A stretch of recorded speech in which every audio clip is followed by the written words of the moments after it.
In the shadowy depths of a Siberian mine, a mysterious death sparks a thrilling adventure in Panther Eye. Johnny Thompson, a young prospector, finds himself drawn into a web of danger and intrigue as he uncovers the truth behind his friend Frank Langlois's death. With the ever-elusive Pant by his side, Johnny must navigate treacherous territory, confront hidden enemies, and unravel the secrets of the 7 mines. Join us as we delve into this gripping tale of mystery and suspense, where every twist reveals the lurking dangers of the unknown. Chapter 1. A Mysterious Death. He is dead. Johnny Thompson felt the grip of the speaker's hand on his arm and started involuntarily. How could this strange fellow know that Frank Langlois was dead, if he was dead? And was he? They were surrounded by inky blackness. It was the thick darkness of a subterranean cavern, a mine. This was a gold mine.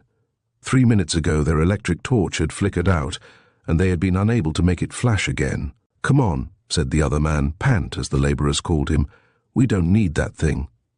To his utter astonishment, Johnny had felt himself urged forward by this Pant with the easy, steady, forward march of one who is certain of every step. Twice they had turned to avoid mine props. They had gone back into the mine perhaps 100 feet. Now, with not a spark of light shining out of the gloom, they had paused, and his companion had uttered those 3 words. "He is dead." Was the man they had come to seek really dead? If he was, who had killed him? How did Pant know he was dead? Surely in that Egyptian midnight no man could see. As Johnny threw an involuntary glance to the spot where Pant's face should be, he gasped. Had he caught a yellow glow from one eye of the man? He could not be sure about it, for at that instant the electric torch flashed on again as suddenly as it had gone out. Johnny's eyes followed the yellow circle of light. Then, with a low exclamation, he sprang forward. There, not 10 feet before them, lay the form of Frank Langlois. To all appearances he was dead. Again through Johnny's mind there flashed the telegraphic questions. Who killed him? How did Pant know? Thrusting the torch into Johnny's hand, his companion leaped forward and, with a cat-like motion, dropped down beside the prostrate form. Tearing away at jacket and shirt, he bared the breast and placed his ear close down upon the cold flesh. Dead all right, he sighed at last. Wonder what killed him? He still crouched there, as a cat crouches beside its kill. As if he searched for the answer to his last question, his eyes roved about the floor. This moment of silence gave Johnny time to study Pant, to recall what he really knew about him. He was a strange chap, this Pant. He never bunked with the other laborers of the outfit, but had a private little pup tent affair that he had made of long-haired deerskin and canvas. In this he slept. He was slight of build but wiry. Possessed of a peculiar supple strength and agility, he easily surpassed other men of greater weight in everything he undertook, both of labor and sport. One queer thing about him was that he always wore a pair of glasses with smoked lenses of such large proportions that they hid his eyes completely. He was never without them. One more thing, he always wore the Eskimo cut of garments, in cold weather, deerskin, in warm weather and at work, blue drill, but always that midi-styled cloak with the hood attached. And the hood was never off his head, at least not in waking hours. He had dressed that way even in Seattle, where Johnny had signed him up to join his outfit on this perilously uncertain search for gold in the 7 mines which were supposed to exist in Arctic Siberia, at the mouth of the Anadyr River across from Alaska. And yet, with all this strange dress, the man was not an Eskimo. Johnny knew that from the looks of him and from his talk. Indeed, in a burst of frankness, the man had once told him that when very young, he had been picked up in New York by some orphan asylum and sent west to be raised by a rancher, that he had soon run away from his foster home and had since that time lived by his wits, sometimes in western cities, sometimes in the wilds of the Rocky Mountains. He had made 3 trips to foreign countries, and yet, as nearly as he himself could calculate, he was not now more than 19, a mere boy, but certainly a most mysterious one. Johnny's mind took up the problems of the new enterprise upon which he was entering. How would this tragedy affect his work and, most of all, the minds of his men? Johnny, As you will remember from reading Triple Spies, the first book of his thrilling adventures, had been in this vast, silent and mysterious land of snow before. He had travelled over 3,000 miles of it, and had experienced many a strange adventure. Not least of these was the rediscovery of the 7 mines of Siberia. These mines had first been discovered by an American prospector who, having crossed Bering Strait one summer with natives in their skin boats, had explored the Arctic Siberian rivers. He believed that there was an abundance of the precious yellow metal on the Kamchatkan Peninsula, just as there was in its twin peninsula, Alaska. In this he had not been disappointed, but when it came to mining this gold, many problems arose. Chief among these was the fact that the land belonged to the Russian Tsar, from whom a concession must be secured. He had, at last, sold his secret to the Big Five of Chicago, 5 of the world's richest men. These men had secured the needed concession and had shipped large quantities of mining machinery and coal to the mouth of the river. When the Tsar's government suddenly went to smash, everything was dropped for the time being, and their matters stood when Johnny had come upon the mines. Some of them were well opened up for operation, but the machinery lay rusting in the sheds. When he had made his way back to Chicago, about 6 months previous to the opening of our story, he had had serious matters to attend to, matters which were vital to the very foundations of his government. After these had been settled and the Big Five, having learned that Hanada, Johnny's Japanese friend and schoolmate, who had made the entire Siberian journey with him and had previously worked in the 7 mines, had been killed by a mysterious shot fired from the depths of Chicago River, they turned to Johnny as the one who could best aid them in solving the knotty problem of working the 7 mines.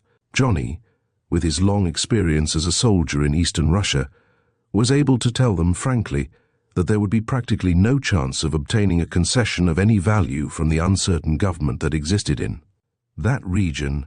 They had called in their lawyers, who advised that they proceed to work the mines on the old concession given them by the Tsar. The concession, they explained, does not expire until January 1925. That being the case, it still holds good, even though the government has changed hands. Just as a lease to bore for oil on a certain farm would hold good even though the farm changed hands. Yes, the rich representatives of the Big Five had smiled. But there is a royalty of 25% which was to have been paid to the Tsar. Now it should go to the people. But how? To whom should this now be paid? At this juncture, Johnny had one of his occasional inspirations. "Leave that to me," he had exclaimed. "Make me foreman of the enterprise, and every ounce and penny's worth of that royalty will go to relieve the sufferings of those freezing, starving, and naked refugees I saw pouring into Vladivostok from the interior by tens of thousands. You appoint one person and send that person over to assist the Red Cross in distributing the benefits, and I will get the gold down to them, never fear." "Good," one of the rich men had exclaimed. "And just to show you we're with you, we'll make it 35%. Now, Johnny remembered all of that. He remembered, too, how he had picked his miners and his crew for the big gasoline schooner which was to bring them to the scene of their labors, and his 2 airmen who were to man their emergency transportation, an airplane. He remembered with what high hopes he had landed on those bleak shores and had taken up the task of making his men comfortable for the long winter. Only yesterday the housing work had been completed, and today, while the other laborers were going over the rusted machinery, he had sent his best man, Langlois, into the most promising-looking mine to discover the conditions there. The man had not returned. After 4 hours of waiting, he had called to Pant, and together they had entered the mine. They had found that death had already broken through their guard. "Let him lie as he is," Johnny said to his companion. "We will bring in the doctor and 2 other men. This is a land without law. There will be no coroner's inquest. That is all the more reason why we must be careful to avoid all appearance of foul play. When men are on their own, everything must be done in the open." Before turning toward the mouth of the mine, he cast one sweeping glance about the place. Beyond the body there was a pool of water. It was evident that a warm spring must enter the place near this shallow pool, for the walls on all sides were white with frost. In the middle of this pool, driven into the earth, was a pick. It was rusty and its handle was slimy with dampness.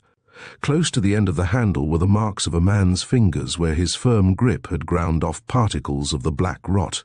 It seemed evident that the pick had lain on the floor of the mine, that Langlois had taken it up and driven it into the earth which had been softened by the water. Then death must have come, for he lay not 3 feet from the handle of the pick. Dead, Johnny whispered to himself as he turned away. But how? Halfway to the entrance, Johnny paused, put his hand on his companion's arm, then stood in the attitude of listening. He seemed to feel rather than hear an almost undetectable shudder that set the air about them and the rock beneath their feet to vibrating. "What is it?" whispered Johnny. "I don't know," said his companion, and there was a noticeable tremor in his voice. They were destined to feel that earth tremble many times before they solved the mystery of the mine. Chapter 2. 15 men on the dead man's chest. The 2 men who, with the young doctor, accompanied Johnny and Pant back to the mine were old friends of other days, David Tower and Jarvis, one-time skipper and engineer of the submarine in that remarkable race beneath the ice and through the air, told about in our second book, Lost in the Air. Like all worthy seamen, they had found that money burned holes in their pockets, and before 6 months had passed their share of the prize money had dwindled to such a meagre sum that the fitting out of a private expedition to go north in search of the fabled city of gold, the gleam of whose domes they had glimpsed, was not to be thought of. When, therefore, they had discovered that men were being signed for a trip to Arctic Russia, with the well-known featherweight champion boxer, Johnny Thompson, at its head, they hastened to put their names on the dotted line. And here they were, 2 of Johnny's most valued men. Both worked hard at the labor entrusted to them. But ever and again, as he straightened up to ease his cramped back, Jarvis would whisper to Dave, "It's all right, this here 7 mines, but man, think how rich we'll be when we get to that city of gold. It's to think how rich we'll be. We'll buy reindeer or dogs from the bloody bloomin' Ethan, and we'll trim our sails for the nor'west when this hexpedition's blowed up and gone." Dave had always smiled and hoped. But now, there lay before them a sad task. One of their comrades, a fine young college fellow with all of life before him, had been bumped off. It was their duty to determine, if possible, who was responsible for this tragedy, and if occasion seemed to warrant, to avenge it. With bowed heads they stood beside the quiet form while the young doctor went about his examination. For fully 10 minutes the mine was silent as a grave. Only the faint drip, drip, drip of water from the warm spring and the almost inaudible tremble-mumble of the throbbing earth disturbed the death-like stillness. At last the doctor straightened up with a sigh. "Not a scratch on his body," he announced. "Not a sign of anything." "Heart disease?" suggested Johnny. "Impossible. I was particularly careful to see that every man of the expedition had a good, strong heart. Low temperatures are hard on bad hearts. Langlois was exceptionally well equipped in this matter. Indeed, he told me that he had climbed Mount Evans in Colorado last summer, 14,200 feet, without a murmur from his heart. Couldn't be that." "Poison?" suggested Johnny. "Not a sign of that either. Of course, to be sure of that, one must make a post-mortem examination. Let's get him out of this damp black hole." They were soon moving out of the dark and forbidding interior of the mine toward the welcome sunlight that flooded the entrance. As they approached this entrance, the unreliable flashlight flickered out for a second, and in that second, Johnny experienced a distinct shock. Again, it seemed to him that he caught the gleam of a round, yellow ball of light, such as one sees when looking toward a cat in the dark. When the light flashed on, Pant had moved, but Johnny concluded that he might easily have been standing where the ball of light had shone. As he prepared to leave the mine, Johnny paused for a moment, trying to sense once more that strange earth shudder. It seemed to him that it was less distinct here than it had been further back in the mine, but of this he could not be sure. It might easily be that the slight sounds and the sensations of light and air here dulled his sensibilities, making it harder for him to catch the shudder. The post-mortem revealed no signs of poison. They buried Langlois the next day in the grave that had been picked and blasted out of the solidly frozen earth of the hillside, looking over the ice-blocked sea. It was a solemn but picturesque scene that struck Johnny's eye as he neared the grave. Before him stood his comrades with bowed and uncovered heads. In the distance stretched the unmeasured expanse of the ice-whitened sea. Beyond, on the other side, lay the equally unmeasured expanse of snow-whitened land.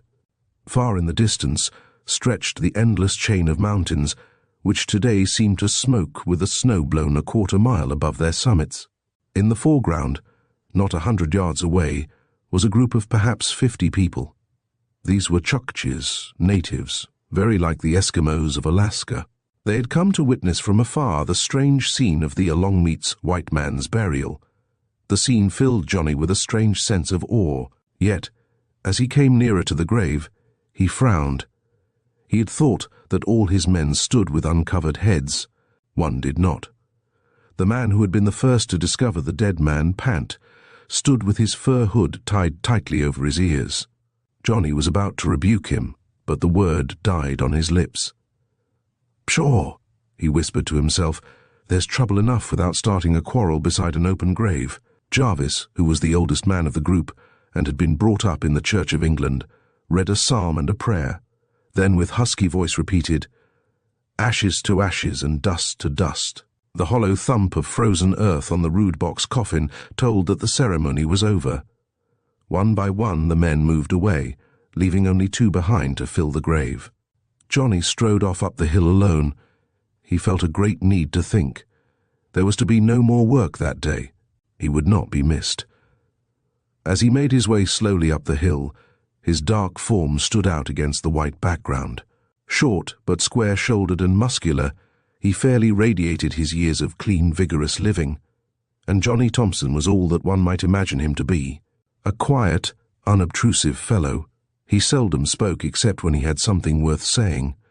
Since childhood, he had always been a leader among his fellows. Johnny was a good example to others, but no prude. He had played a fast quarter on the football team and had won for himself early renown and many medals as a lightweight champion boxer. He never sought a quarrel, but if occasion demanded it, Johnny went into action with a vim and rush that few men of twice his weight could withstand. Now, however, his thoughts were far from pugilistic. He was thinking of the immediate past and the future. Every man in his crew was aware of the fact that 35% of the output of these mines went to the homeless, starving ones of the most hopelessly wrecked nation on the face of the earth. And though for the most part they were rough men, they had all worked with the cheerful persistence which only an unselfish motive can inspire. Langlois had not been the least among these. Now he was gone. Who would be next? Every man in the crew knew the dangers they were facing. To the south were the anti-Bolshevik Russians, who, not understanding Johnny's claims and his motives, might at any time launch an expedition against them. To the southwest were the radical Bolsheviki, who, obtaining knowledge of these rich deposits of gold, might start a land force across country to secure this much-needed medium of exchange. Then there were the Chukchis. Wild, superstitious tribes of spirit-worshipping people. They might come down from the north in thousands to wipe out this first white settlement established on their shores. Johnny's men had known of all these perils, and yet they had freely and gladly joined the expedition. His heart swelled with joy and pride at thought of the trust they had put in him. Yet here was a new and unknown peril. The death of Langlois could not be fairly laid at the door of either Chukchis or Russians. Could it be charged to some treacherous member of their own group? Johnny hated to think so, yet how had it happened? Then, too, there was that strange earth tremble. What caused that? Already his men were growing superstitious in this silent, frozen land. He had heard them saying openly that they would not work in the mine where Langlois died. Ah, well, there were 6 other mines, some of them probably as rich. They could be worked. But was this peril to follow them into these? Was his whole expedition to be thwarted in the carrying out of its high purposes?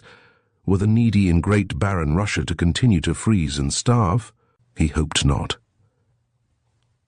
As he rose to go, he saw a small dark object scurry over the snow.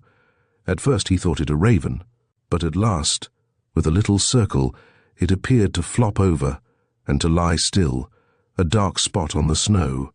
Johnny approached it cautiously. As he came close, his lips parted in an exclamation. "A phonographic record!" He looked quickly up the hill, then to the right and left. Not a person was in sight.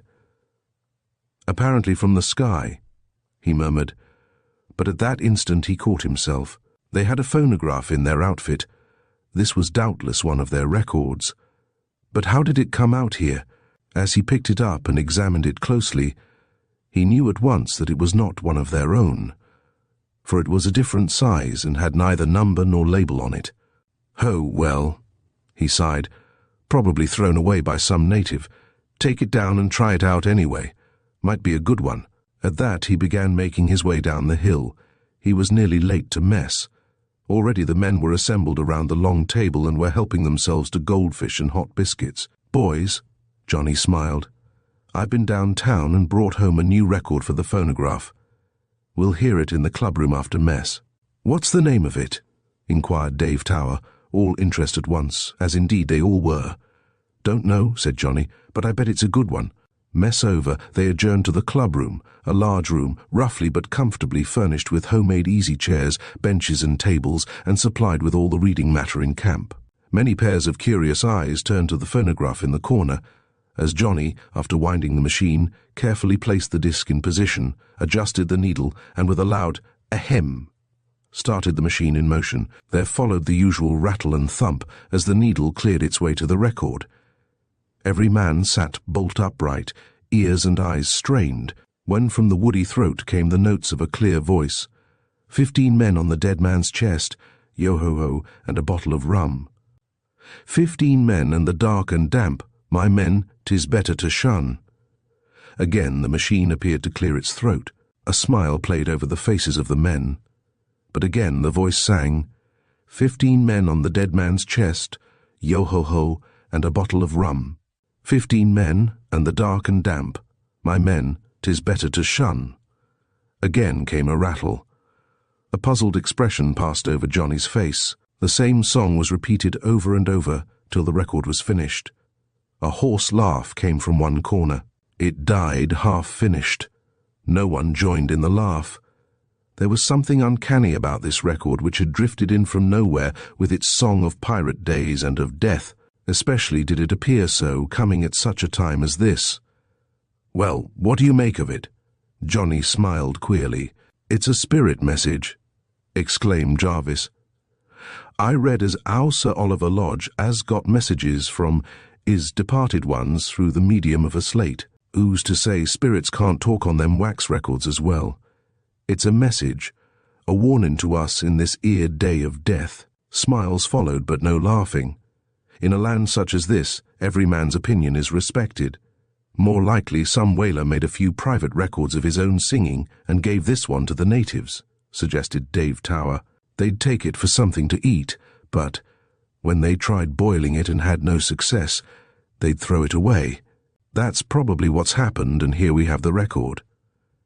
"Anyway," said the doctor, "if he's a sailor, you'll have to admit he had a very fine voice." There the matter was dropped. But Johnny took it up again before he slept. He could not help feeling that this was sent as a warning not from the spirit world, but from some living person. Who that person might be, he had no sort of notion, and the message gave no clue.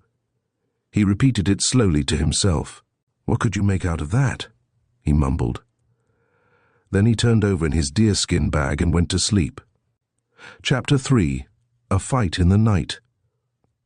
15 men on the dead man's chest, yo-ho-ho, and a bottle of rum. 15 men in the dark and damp, my men 'tis better to shun. For the 50th time Johnny heard those words ground out by the record that had rolled down the hill to meet him. 50 times he had searched in vain for its meaning. For that it was not chance that had sent it rolling to his feet, but purpose, the mysterious purpose of an unknown someone. He was certain. If the man had something to say to him, why did he not say it? Why veil his meaning in an apparently senseless song? It was getting on his nerves. He sprang to his feet and began pacing the floor. For the first time since the record came into his hands, he had an idea. Somewhere he had read part of that song, perhaps all. But where? He could not think. He came to a stand beside Dave Tower, who was reading. "Dave," he exclaimed, "part of that song, or all of it, is printed in a book. What book is it?" "Your memory's poor," grinned Dave. "Treasure Island. Of course, only the first 2 lines, though." It's the song the old one-legged pirate used to sing." "Sure," smiled Johnny. Turning, he left the room. In a moment he had his parka down over his head and was out in the open air. He wanted to think. The yellow light of the moon was cut here and there by dark purple shadows of the night. Not a breath stirred. He walked slowly up the hill, watching the golden streamers of the northern lights streaking across the sky. It was a perfect night, and yet it was to be marred all too soon. 15 men in the dark and damp, my men 'tis better to shun. Johnny repeated the last 2 lines of the song. So these were the words the mysterious singer had improvised, to sing with those which were well known by every live American boy. What could he mean? Why had he sung them? Suddenly it all seemed clear to him. The man was being watched and dared not do a thing openly. He wished to send them a warning. This was his only way, and the warning was doubtless to tell them to stay away from the death trap where Frank Langlois had perished. "Well," Johnny exclaimed, as if addressing the person who had sent the message, "if that's all there is to it, we've already complied with your wish." He turned and looked back down the hill. A few hundred yards away a hole yawned in the hard, crusted snow. 20 yards from this was a cone of black earth twice the height of a man. This was their pile of pay dirt. For 5 days now they had been working on the second mine of the 7. The pay dirt they had struck was not as rich as they hoped to find, but it would repay the labor of sluicing. It was growing richer each hour. They hoped in time to uncover the mother lode. This would pay for panning and yield a rich reward. It was placer mining. Beside the mine entrance stood a steam Thor, a coal-heated boiler such as is used for driving a sawmill or grist mill engine. From this a wire-wound hose extended into the interior of the mine. The mine was 15 feet underground, but even here the earth was frozen solid. Attached to the hose was a sharp-pointed iron pipe. This pipe was perforated in hundreds of places. When it was driven into the earth and the steam turned on, it thawed the flinty soil and rendered it pliable to the pick and shovel. Yes, Johnny heaved a sigh of satisfaction. Yes, sometime, perhaps in 2 or 3 months, we will send by reliable reindeer carriers our first gift of gold to the orphans of Russia. He made his way up the hill to the point where he had found the phonographic record, for he was curious to know the lay of the land above that point. He wanted to know where this strange person had been hiding when he set the disc rolling. "It's strange, mighty strange," he whispered, as he looked up at the cliffs which towered skyward some 300 yards above the spot where he stood. Then suddenly he stopped short. Had he seen a dark shadow flit from one little ridge to another? The surface of the hill was very uneven. He could not tell. At first he was inclined to turn back, but he had started for the rocky cliff, and he was not given to turning back. He went on. As he moved forward, his thoughts were again of that strange fellow who had made the record on the disc. "Couldn't be a native," he murmured. "No native has a voice like that. If it's a strange white man, why doesn't he join us? Perhaps—" He stopped short in his tracks. "Perhaps it's one of our own number. Perhaps it's Pant. He's queer enough to do or be anything." His mind hung on that last word, anything. Yes, he might not be a man at all. Might be a girl. Why always that hood drawn tight? Why the goggles? And, being a girl, she might be more than an adventuress. Possibly she was a radical, a Russian spy, who had joined his crew to thwart his purposes. Who could tell? Humph! He shook himself free from these reflections. Lot of chance of all that being true. There's witchery in this moonlight. And yet, stranger things have happened. Whatever you say, Pant's a devil. Who else could see in the dark? He was standing almost directly beneath the rocky cliff. Suddenly, with the quickness of thought, a small brown figure sprang at him, then another and another. Right at his face sprang the first one. Not one nor two of these could be too quick for Johnny. Like a shot, his right arm curved out. With a screaming shudder, the man leaped in air and went crashing down the hill. The second, seized by his fragile squirrel-skin parka, tore himself away. The third landed upon Johnny's back. Like an infuriated bucking bronco, Johnny went over on his back, crushing the wind out of the fellow on the hard-packed snow. But the second man, dressed now in a garment of crimson hue which he had worn under his parka, was upon Johnny's chest. His arm was entwined in Johnny's left in a jujutsu hold.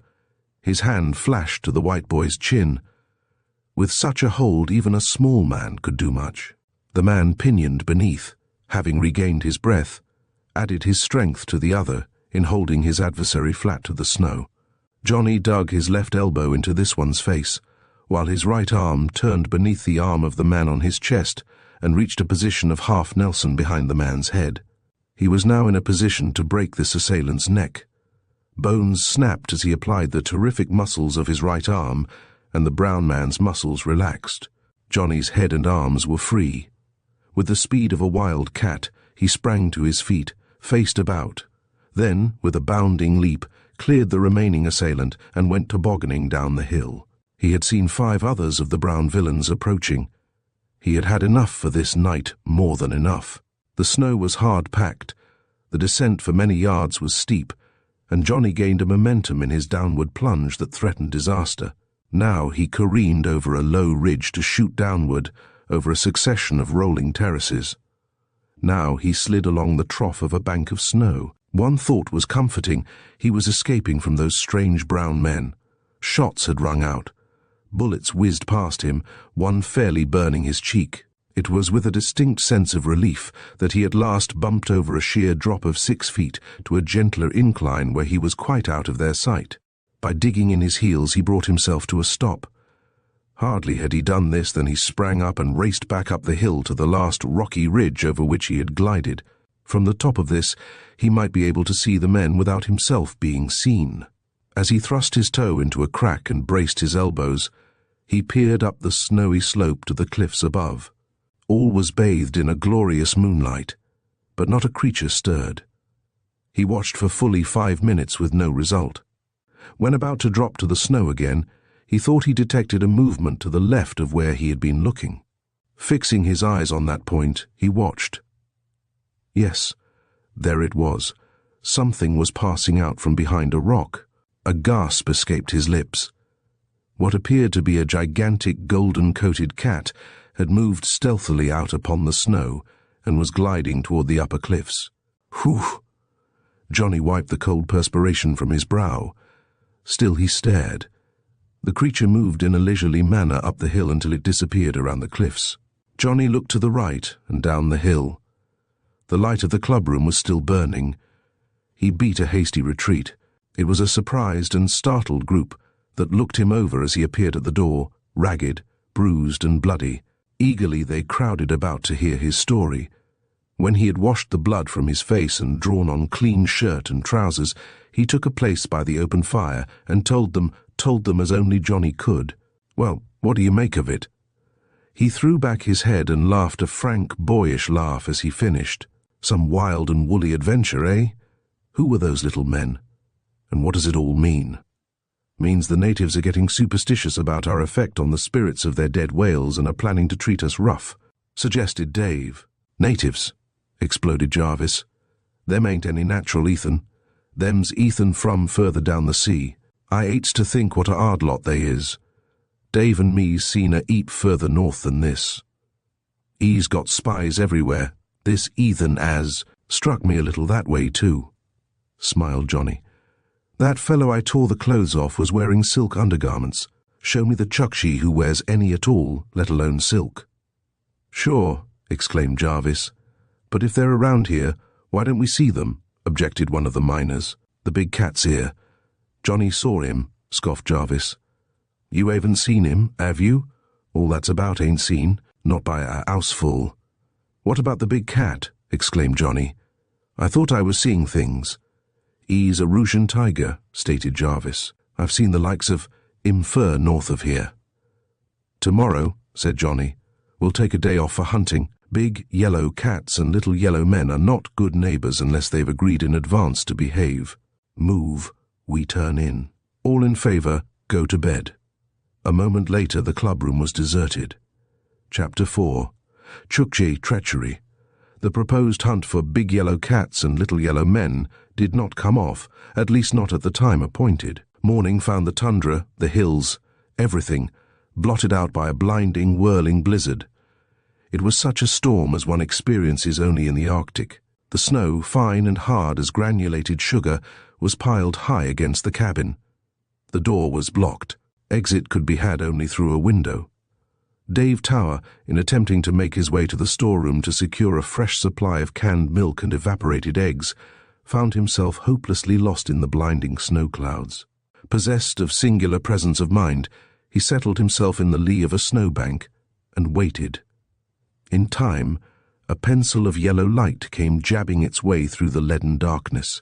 His companions had formed themselves in a circle, and with flashlights blinking here and there, sought and found him. After that, they remained within doors until the storm had spent its fury. It was a strange world they looked upon when, after 3 days, they ventured out once more. The snow was piled in ridges. 10, 15, 20 feet high, these ridges extended down the hillsides and along the tundra. Through one of these, they tunneled to mine number 2, making an enclosed path to the mine from the cabin. "From now on, let her blow," laughed Johnny when the tunnel was finished. "Our work will go on just the same." When the men were all back at work, Johnny thought once more of the big yellow cat and the little yellow men. The storm had wiped out every trace of his struggle with the men and every track of the cat. But the native village? Might he not discover some trace of his assailants there? He resolved to visit the village. Since his men were all employed, he would go alone. An exclamation of surprise escaped his lips as he rounded the point from which the rows of dome-like igloos could be seen. Where there had been 19 or 20 homes, there were now 60 or 70. What could this mean? Could it be that the men who had attacked him but a few days before were among these new arrivals? At first he was tempted to turn back, but then there came the reflection that Naposok, the old chief who made this his permanent home, was friendly to him. There would be little chance of treachery in the broad light of day. He hurried on and walked down the snow-packed streets of a northern nomad village.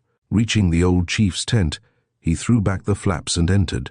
He was soon seated on the sleeping platform of the large igloo, with the chief sitting solemnly before him and his half-naked children romping in one corner. "Many Chukchi," said Johnny. "Ilahoit Chukchi. Too many, grumbled the old man. Johnny waited for him to go on. Twisting the string of his mukluk skin boot, the old man continued, "What you think? Want to dance and sing all the times these Chukchi. No want to hunt, no want to fish. Quick come no cow, no food. Quick starve. What you think?" "Perhaps they think they can live off the white man," suggested Johnny. The old man shot him a sharp glance. "Eh," he grunted. "But they can't," said Johnny firmly. "You tell 'em no can do. White man. Plenty grub now. Many white men. Many months all the time work. No come open water. No come grub. Long time no grub. See, you speak Chukchi, this." "Eh," the old man grunted again. Then as a worried expression came over his face, "What you think? 20 igloo mine. That one chief mine. Many igloos not mine. No can say mine. T'other chief say do, then do. Not do, say mine. See? What you think?" From the old chief's rather long speech, Johnny gathered that Naposok was chief over only 20 of the families of the village, that the others were under another chief, that he could tell them to hunt and fish, to be prepared for a food scarcity later, but that they would do as they pleased about it. Johnny left the igloo with a worried expression on his face. If these natives had moved to this village close beside them with the notion that they would be able to trade for or beg the food which he had stored in his warehouse, they were doomed to disappointment, and having been disappointed, doubtless they would become dangerous. This last conclusion was verified as he went the rounds of the village, peering into every igloo. There were rifles in each one of them, good ones, 2 high-power hunting rifles for big game lever action, automatic. In every igloo he found men stretched out asleep, and this on a splendid day for hunting. They were but waiting for the night, which they would spend in wild singing, tom-tom drumming and naked dances. Johnny did not find the people he had come to seek. In none of the igloos did he see a single person resembling, in the least degree, the little yellow men who had attacked him on the hill, All this but confirmed his own opinion and that of Jarvis, that somewhere in these hills there was hiding away a company of Orientals, spies of their government perhaps, but where could they be? Johnny was not surprised. 2 days later, when on coming out of his storeroom he found a dark-faced and ugly Chukchi looking in. "Plenty cow-cow," the man grimaced. "Timana, enough," said Johnny. "Wanchi sack flour mine." "No," said Johnny, closing and locking the door. The man departed with a sour look on his face. He returned within an hour. With him was a boy. Between them they carried the most perfectly preserved mastodon tusk Johnny had ever seen. "Flour," the man said, pointing to the tusk. Johnny could not resist the temptation to barter for the tusk. He yielded. The man carried his flour away in triumph. After that, not a day passed but a half-score or more of the natives came sneaking about the cabin, the storeroom, and the mine, begging for food. As the days wore on, as famine came poking his skeleton form into the igloos of the improvident natives, the condition became truly serious. Johnny dispatched a messenger inland to discover if it would be possible to obtain deer meat from the reindeer Chukchis living there. When he found that a few deer might be obtained, he began trading sparingly with the coast natives. They had little to trade, and the little he could spare would only postpone the disaster that seemed hanging over the camp like a cloud. The natives would not hunt or fish, and each day found them growing more insolent and threatening. This to the eager young miner was a great trial. Mining operations were going on splendidly. Mine number 2 yielded a richer pay dirt each day. Indications were that in a very few days they would be mining the mother lode from that digging and would be storing away pure gold in moose hide sacks, some to be sent to the men whose wealth had made the expedition possible, and some to the orphans of Vladivostok. It was at this time that the native with the dark and frowning visage came with the announcement that he had located some immense tusks of extinct monsters a short distance inland. He begged Johnny to go with him to look at them, and assured him that if they pleased him, they should be brought to the coast for barter. "All right, come sun tomorrow I go," said Johnny. "I better go along," said Pant when the native had left. "Go if you want to," said Johnny. Next morning, just at dawn, the 3 men started on their quest for the ancient ivory. The way led first up the frozen riverbed, then over low-lying hills to a stretch of tundra. At the distant border of the tundra towered high cliffs, flanked by snow-blown mountains. Toward these they journeyed, tramping along in silence. As they neared the cliffs, Johnny fancied that he saw some dark creatures moving among the rocks. The distance was too great for him to know whether they were human beings or animals. It was with a creeping sense of danger and a feeling of thankfulness for Pant's companionship that, after arriving at the cliffs, he found himself being led into a dark cave in a hill of limestone rock, Ubogak ivory. "Look, here is ivory." The native whispered the words as if afraid the extinct monsters would waken from the dead and demand their tusks. He had lighted a single tallow candle, which gave forth a sickly, flickering light. The place seemed fairly spooky. Only the pit-pats of their footsteps wakened dull echoes through the vaulted cavern. Johnny could not help feeling that there were more than 3 men in this cave. In vain, he strained his eyes to catch a glimpse of the walls to right and left of him. They had gone perhaps 75 paces into the darkness, when there came a sudden, indistinguishable sound. Johnny thought it like the dropping of a small rock, followed by a half-suppressed exclamation. A chill crept up his spine. They moved on a few paces. Again came a sound. This time it was like 2 steps taken in the dark. At the same instant, fingers gripped his arm. He sprang into an attitude of defense. "Stop," came a whisper in his ear.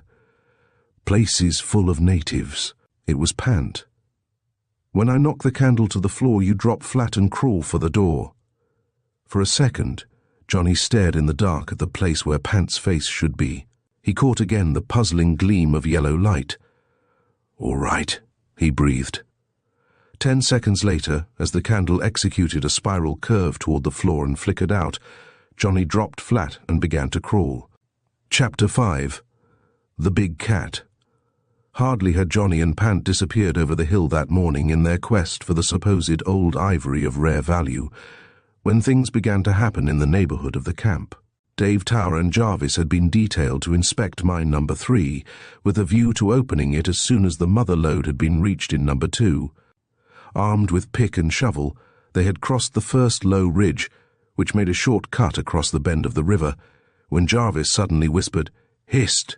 Down! The cat!" Dave dropped to his knees, eyes popping at the sight just before him. Not 20 yards from them was a huge tiger. With head up, tail lashing, he seemed contemplating a leap which might bring him over a third of the distance between them. 2 more leaps, and then what? Dave's hair prickled at the roots. A chill ran down his spine. Cold perspiration stood out on his forehead. "If only we had a gun," he whispered. "Keep your eye on him," the Englishman whispered. "Don't flinch nor turn a hair. He's a bad un." For fully 3 minutes, it seemed hours to Dave, the great cat lay spread flat to the snow. Then a nervous twitch of his paws told that he was disturbed. Dave's hands grasped the pick handle until it seemed they would crush it to splinters. But what was this? The creature turned his head and looked to the right. In another second, they saw what the tiger saw. A clumsy, ponderous polar bear, making her way inland to some rocky cavern for a sleep, had blundered upon them. "Ship ahoy," breathed Jarvis. 12 feet long if she's an inch, and a bob for a tail at that. "Look," whispered Dave. "She has her cub with her. And the cat sees her. 'Holy mackerel, what a scrap!" When Johnny Thompson dropped on hands and knees in the cavern after the Eskimo's candle had flickered out, he felt his arms seized by the twitching fingers of Pant, and half by his own effort, half by the insistent drag of his companion, who seemed to be quite at home in this dungeon-like darkness. He made his way rapidly toward the door. Complete darkness appeared to have demoralized the forces of evil that had been arrayed against them. Soft-padded footsteps could be heard here and there, but these persons seemed to be hurrying like frightened bats to a place of hiding. Twice they were stumbled upon by someone fleeing. Johnny's mind worked rapidly. "Pant," he breathed. "If they strike a light and hold it, we're lost." "Got your automatic?" "Sure. Take time to get hold of it." "Got it. Shoot at the first flash of light. That'll fix them. They're cowards. All natives are." Pant jerked out the sentences as he crawled rapidly. They were none too soon. In another moment a match flared, seemingly in the same instant. So quick was Johnny's movement. A blinding flash leaped from the floor, and a deafening roar tore the tomb-like silence. Johnny had fired at the ceiling, but this was quite enough. The light flared out. There was no more lighting of matches. Creeping stealthily forward, avoiding the overturning of the smallest stone or bit of shale which might betray their position, they soon neared the entrance. "Gotta make a run for it," breathed Pant. "Automatic ready?" "Ready. Give 'em 3 rounds, then beat it. Make a dash to the right the instant you're outside. Ready?" Johnny felt the hand on his arm tremble for an instant, then grip hard. When the great white bear and her cub came upon the scene on that snow-domed hill where Jarvis and Dave cowered before the tiger, the point of interest for the tiger was at once shifted to the fat and rollicking cub. Here was a juicy feast. And to the great cat, inexperienced as he must have been in the ways of the creatures of the very far north into which he had wandered, the cumbersome mother seemed a rather insignificant barrier to keep him from his feast. One spring, a set of those vicious yellow teeth, a dash away, with the ponderous mother following at a snail's pace that seemed easy. He carefully estimated the short distance between them. But if these were the sensations that registered themselves on the brain cells of this tawny creature, he had reckoned wrong. He had made just 2 springs when the mother bear right about faced and, nosing her cub to a position behind her, stood at bay. Seeing this, the tiger paused. Lashing his tail and crouching for a spring, he uttered a low growl of defiance. The bear's answer to this was a strange sound like the hissing of a goose. She held her ground. Then, seeing that the cat did not spring again, she wheeled about and began pushing the cub slowly before her. "Will he get him?" whispered Jarvis. "Don't know," answered Dave. "If I had a rifle, he wouldn't. Whew, what a robe that yellow pelt would make. Just prime, too." Lashing his tail more furiously than before, the tiger sprang. Now he was within 30 feet of the bear, now 20, now 10. It seemed that the next spring would bring him to his goal, but here he paused. The mother was between him and his dinner. He circled. The bear circled clumsily. The cub was always behind her. The tiger stood still. The bear moved slowly backward, still pushing her cub. Again the tiger sprang. This time he was but 8 feet distant. He growled. The bear hissed. The crisis had come. With a sudden whirl to one side, the cat sprang with claws drawn and paws extended. It was clear that he had hoped to outflank the bear. In this he failed. A great forepaw of the bear swung over the tiger's head, making the air sing. She nipped at the yellow fur with her ivory teeth. Here, too, she was too late. The tiger had leaped away. The tiger turned. There were flecks of white at the corners of his mouth. His tail whipped furiously. With a wild snarl, he threw himself at the mother bear's throat. It was a desperate chance, but for a second, it seemed that those terrible fangs would find their place. And, once they were set there, once the knife-like claws tore at the vitals of the bear, all would be over. Then he would have a feast of good young bear. At the very instant when all this seemed accomplished, when Jarvis breathed hoarsely, "Ah!" and Dave panted, "Oh!" there came a sound as of a 500-pound pile driver descending upon a bale of hay. Like a giant plaything seized by a cyclone, the tiger whirled to the right 12 feet away, then rolled limply over and over. She packs a wallop," breathed Jarvis. "Is he dead?" said Dave. The bear moved close to the limp form of her enemy and sniffed the air. "Looks like she got him," grinned Jarvis, straightening his cramped limbs. For the first time the mother bear seemed to realize their presence and, apparently scenting more danger, she began again pushing her cub before her, disappearing at last over the next low hill. "Bully for her," exclaimed Jarvis. For some time they sat there on the crusted snow, unable to believe that the tiger was dead and unwilling to trust themselves too close to his keen claws and murderous fangs. Finally Dave rose stiffly. "Let's have a look," he muttered. "Sure he's done for?" As they bent over the stiffening form of the great yellow cat, Jarvis gave the head a turn. "Broke," he muttered. "His neck is broke short off. I say she packed a wallop." "And the skin's ours," exclaimed Dave joyously. "What a beauty. We'll skin him before he freezes."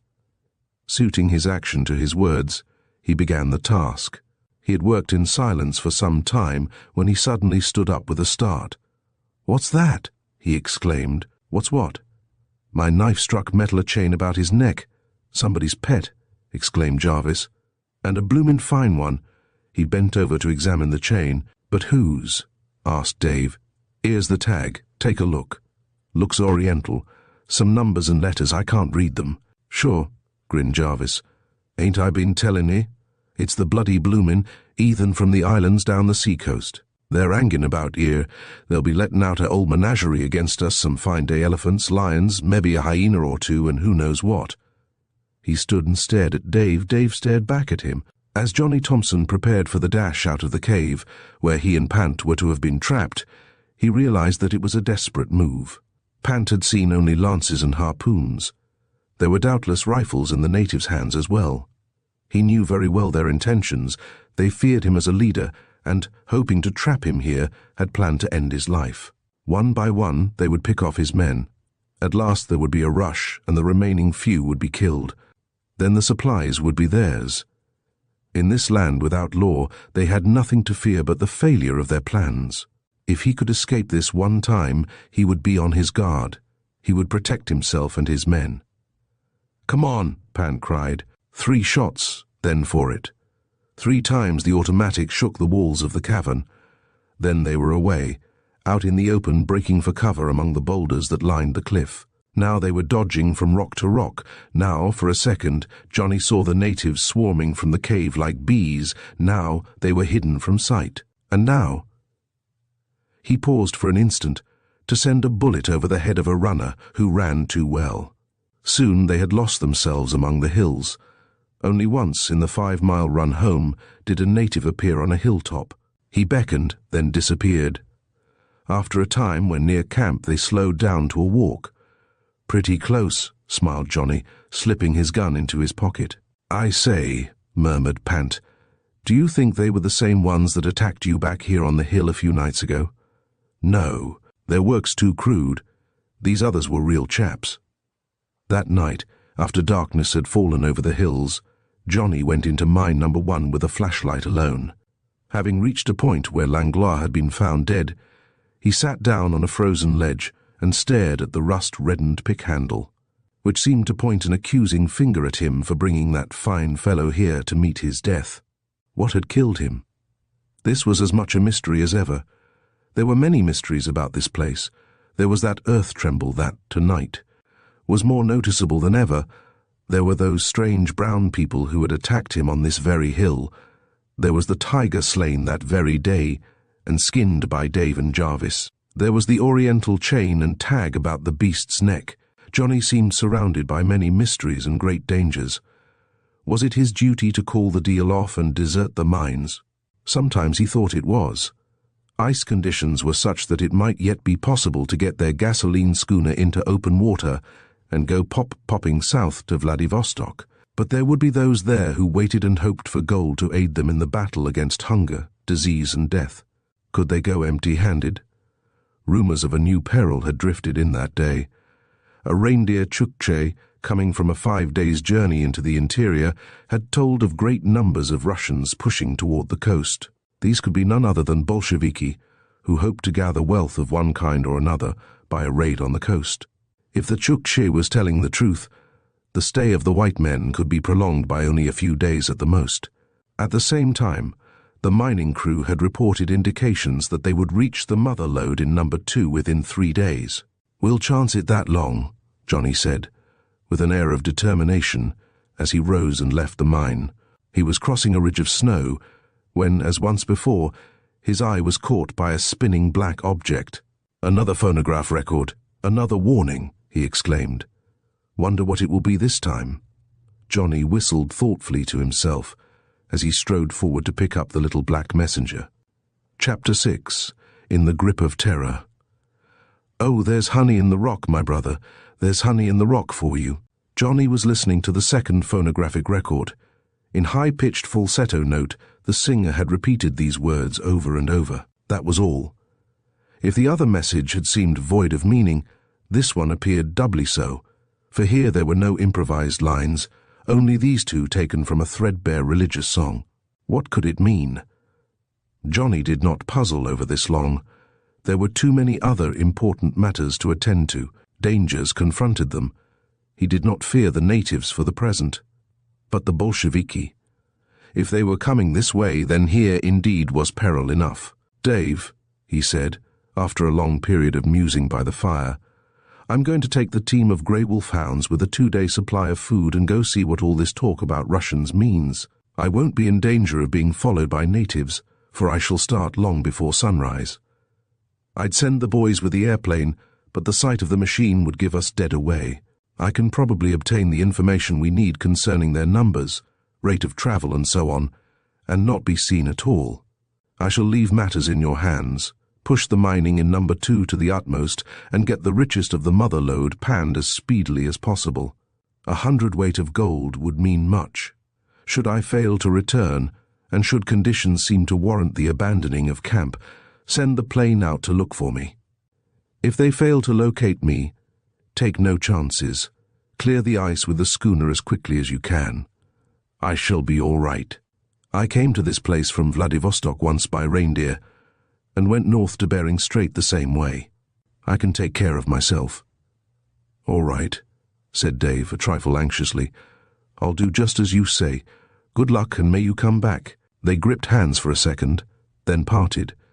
In the meantime, over in the corner, with a discarded shirt thrust into the horn of the phonograph as a muffler, Pant was playing that newly found record over and over. A puzzled frown wrinkled his forehead above the goggles. Presently he sat up straight and, tearing the muffler away, started the machine. His hands trembled as he sank back in his chair, limp with excitement. He allowed the record to grind its way out to the very end. Then he nodded his head and murmured, "Yes, that's it. Money in the rock. Money, plenty of it." When Johnny started out at 4 o'clock the next morning, he set his dogs zigzagging back and forth to the land side of their cabin. He was hunting the invisible trail of the reindeer Chukchi who had come from the interior the day before. When once the dog leader had come upon the scent of it, the team bounded straight away over the tundra. The cabin soon faded from view. First came the frozen bed of the river, then a chain of low-lying hills, then broad stretches of tundra again, with, here and there, a narrow willow-lined stream twisting in and out between snowbanks. The steady pat-pat of his muckluck's skin boots carried him far that day, but brought him no sight of the reported Russians. After a brief sleep, he was away again. He had travelled for 8 hours more, when, upon skirting the edge of a long line of willows by a river's brink, he imagined he caught sight of a skulking figure on the further bank. He could not be sure of it. He pressed on, his dogs still trailing the reindeer sled. If they had come near the Russian camp, the trail would doubtless have made a direct turn to right or left of it, to escape passing too closely. The Chukchis avoided these Russians, as merchant ships of old avoided a pirate bark. Contact with them meant loss of their reindeer, perhaps death as well. So, confident in his false security, Johnny pushed on. But just as he was about to emerge from the riverbed, a dozen armed ruffians of the most vicious-looking type sprang from the willows. Whoa! Resistance was useless. Johnny stopped his team. He looked back and, to his disgust, he saw that their camp was pitched on the other side of that long row of willows. These shrubs had been caught by the frost when their leaves were yet green. The leaves had not fallen off, and even at this time of year formed a perfect screen, a fact for which Johnny was later to be profoundly grateful. In vain he attempted to play up in a friendly fashion to the Bolsheviki. They looked upon him as an enemy and a hostage, for, in the first place, did they not know that American soldiers had, for many months, guarded a section of the Trans-Siberian Railroad against their armies? And, in the second place, did not Johnny drive a splendid team of grey wolfhounds, which would be of great service to them in their march to the coast? They did not understand how he came there. They asked him all manner of foolish questions, to which he gave quite as foolish answers, and when this was at an end, they fitted a rusty pair of bracelets to his feet, and, thrusting him inside a vile-smelling tent, gave him vermin-infested blankets to sleep in, and sour brown bread to eat. Here's a pretty mess, he stormed silently to himself. There's at least 100 of them. They must travel slowly, but even so 4 days will bring them to the coast. Then, unless the unforeseen happens, it's the ocean for our outfit, or perhaps worse than death. And if anything goes wrong, it's all my fault because I failed to consider that this bunch would have moved forward from where the Chukchi saw them. I only hope the boys find out in time. He listened for a while with aching heart to the wail of his dogs, who had been turned into their snowy beds without their supper, and at last, from sheer exhaustion, he fell asleep. 2 days later, he was led toward a peculiar square cabinet that had been set up in the snow. Beside it was a pile of glowing embers left from a fire of willows. The 10 men who marched beside him were not armed. Since they pressed about him on all sides, cutting off all chance of his escape, no weapons were needed. They had not told him what they meant to do. What the cabinet was, what the bed of coals meant, he could not even guess. Malignant grins gave the faces of the men a look that made his blood run cold. He had seen such an expression only once before, and that in the movies when Indians grinned at the prospect of burning an enemy at the stake. He was soon inside the cabinet with one of his guards. This cabinet was divided into 2 compartments, each about 4 feet square. As soon as he entered one of these, he was told to remove all his clothing, and was then handed a large, coarse towel. At this, he heaved a sigh of relief, and even chuckled a little at his fright. He was merely being given a bath, a Russian steam bath. He had heard of such baths, and was now thoroughly in favor of them. A bath is a bath, he whispered to himself as he twisted the towel about his hips, and a great luxury in this country. He was pushed into the other compartment. It was stinging cold out here. A second guard appeared with a great metal can filled with the glowing coals from the fire Johnny had seen outside. He set this down upon a small stand, the top of which was on a level with Johnny's waist. and backed out. A third man appeared with a bucket of water and a huge gourd.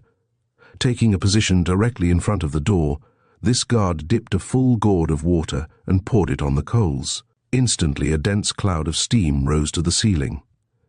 This much steam, Johnny figured, would give one a comfortable bath.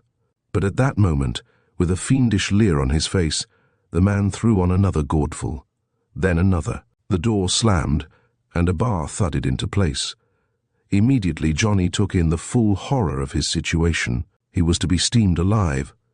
Already the dense white cloud was descending. Lower and lower it came.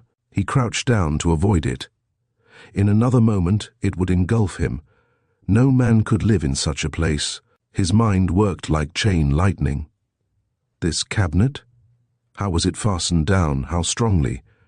His fingers felt for the lower edge of it. Working them down and under, he secured a hold. Then, with all his superb strength, he heaved away. Something snapped, but still the thing held firm. He heaved again. The touch of steam on his back lent him new power. Crack! Crack! Then the uprooted cabinet swayed a second and then crashed into 3 of the gaping spectators. Johnny leaped forward. A burly fellow seized his arms. Using an old college trick, Johnny fell backward, taking the man with him. Then, with his foot on the other's stomach, he sent him whirling into 2 other men, and before they could recover from their astonishment, Johnny went sprinting down the side of the long row of willows, which had proved his downfall 2 days before. He was headed for home. No Russian nor Russian dog team could catch him, but he was clad only in a towel, and there were many miles of snow between him and his friends. Suddenly, from the rear, there came the ki-yi of dogs.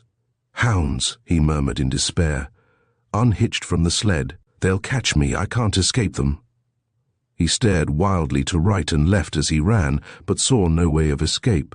After Johnny Thompson had left camp in search of the Bolshevik band that eventful morning, he was no more than out of sight, when a slight figure crept from a snow-buried pup tent to the right of the cabin and went gliding, away up the hill in the moonlight. It was Pant.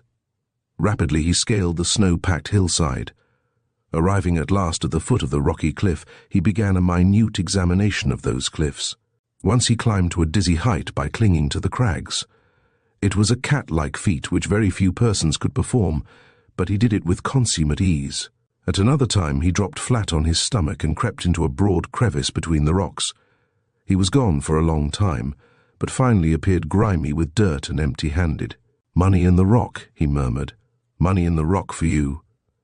Then, as if discouraged with his quest, he turned and started down the hill. He had covered half the distance when something caught his eye. A black spot, the size of a baseball, had bounced mysteriously past him. In a twinkling, he was away in mad pursuit, slipping, sliding, bounding over the glistening surface, turning a somersault to land on his feet and race ahead. He very soon came up with the thing where it had lodged against a protruding flat rock. His fingers grasped it eagerly. Here was a third message from the unknown one. Perhaps this would explain all. Chapter 7. The Mystery of Mine Number 1. When Johnny Thompson saw that the wolfhounds were on his trail, though he was without weapons of any kind and practically destitute of clothing, he decided to put as great a distance as possible between himself and the Russians, then to turn upon the pack and sell his life dearly, if indeed it must be sold to a murderous pack of half-wolves. As he sped forward, through his mind there ran all manner of stories told round northern campfires. The stories had to do with these same Russian wolfhounds. A man had once picketed his dogs near him in a blizzard, and, creeping into his sleeping bag, had slept so soundly throughout the night that he did not realize the drifting snow was burying him. He had awakened to struggle against the weight of snow, but could not free himself. Months later, when the spring thaw had come, his bones had been found picked clean by his wolfhounds. A child at Nome, Alaska, playing with his father's team, was scratched by one of them. The smell of blood had set them wild. They had attacked him, and before help could arrive, had torn him in pieces. These stories flooding his memory lent added speed to his stalwart limbs. He ran 3 miles, 4, 5 miles, but at each added mile, the yelp of the hounds came more distinctly to him. Now he could hear the loud flap as they sucked in their lolling tongues. He was becoming fatigued. Soon he must turn and stand at bay. He looked to the right and left of him. A cut-bank presented a steep, perpendicular surface against which he might take his stand with the knowledge that they could not attack him from the rear. "But shucks," he half-sobbed. "What's the use? I'll be frozen stiff before they get courage to attack me." To the cut-bank he ran, then, turning, waited. With rolling tongues the dogs came hurrying up to form themselves into a circle, 7 gaunt, grey wolfhounds grinning at one naked boy. Then Johnny, catching the humour of the situation, not only grinned back, but laughed outright, laughed long and loud. What he said when he had finished was, "Bosie, you old rascal, why didn't you tell me it was you? It was his own team." Having been unhitched at the time, they had recognized the stride of their master and had deserted with him. It was indeed a joyous meeting. There was, however, no time to be wasted. The bitter cold air made Johnny's skin crinkle like parchment. His feet, in contact with the stinging snow, were freezing. 2 of the dogs still wore their seal-skin harnesses. These Johnny tore off of them, and having broken the bindings, wound them in narrow strips about his feet, tying them firmly around his ankles.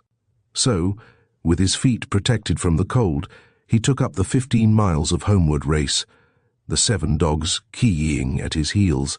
5 miles farther on, he came upon a cache built by some reindeer Chukch. In this he found a suit of deerskin. It was old, dirty, and too small, but he crowded into it gratefully. Then, with knees exposed and arms swinging bare to the elbows, he prepared for a more leisurely 10 miles home. He was quite confident that the lazy and stolid Russians were not following. Johnny was well within sight of the friendly hill that sheltered his cabin from the north wind, when, with a sudden gasp, he stopped and stared. Coming apparently out of the very heart of the hill, an immense brown object extended itself along the horizon and at last floated free in air. To understand this strange phenomenon, we must know what had been happening at camp, and what Pant had been doing since finding the mysterious black bill. The bull was covered with black paper. This much Pant discovered at once. The rest he left to the seclusion of his pup tent and the light of a candle. When at last he unwrapped the paper, he found nothing more than a film, a small, moving picture film. This had been developed, dried, then rewound on a spool. The remainder of the inner contents of the bull was nothing but blank paper with never a scratch of writing upon it. When Pant had examined each scrap carefully, he held the film to the light. There were pictures on it. As his keen eyes studied them, his expression changed from that of puzzled interest to intense surprise, almost of horror. For a full half-hour he sat there holding them close to the light, then far away, tipping them to one angle then another, mirroring them on the retina of his eye until nothing could efface them. Then, having re-rolled and re-wrapped them, he hid them away among his deerskins and, turning over, fell asleep. He was awake again by sunrise, and without pausing for breakfast, went directly to the entrance of mine number 1. Having entered without a light, he made his way to the back of the cavity. There he paused to listen. The earth shudder seemed to fairly shake the rocks loose about him. One pebble did rattle to the floor. The next instant there came the clang of rocks on metal. A light flashed. It was in Pant's hand. In the gleaming circle of light from his electric torch, a brightly polished disc of metal appeared. It was eating its way through the frozen wall of sand and rock. 1 second the light flashed. The next second Pant was hurrying from the mine, as if his life depended upon it. Dashing down the hill, he broke into the mess room where the men were assembled for hot cakes and coffee. "Arms, arms," he panted. "Rifles, automatics, anything. A pick, 2 picks, come on." The men, believing that he had gone mad, stood staring in speechless astonishment. "Come on, can't you?" he pleaded. "It's the yellow men, the dirty little yellow men. They've got an infernal machine for cutting out the pay dirt in blocks. They've looted mine number 1 while we slept. That was the earth tremble. Come on, can't you? Bring rifles, anything. We'll get them yet." Catching a glimmer of his meaning, the men dashed to the bunk room and club room, to appear a moment later armed with such weapons as they could find. Arriving at the entrance of mine number 1, Pant held up a finger for silence. "Arms ready," he whispered. "Your left hand on the shoulder of the man ahead of you. I'll lead." Without a light, he entered the mine and beckoned the men to come on. With soft and shuffling tread they followed, like a chain gang entering a dungeon. They took 50 paces, then they halted. A light flashed. Instantly every man gripped his weapon. It was only Pant. What they saw before them caused involuntary ejaculations. A hole some 18 inches square had been cut in the frozen wall. For a second they listened.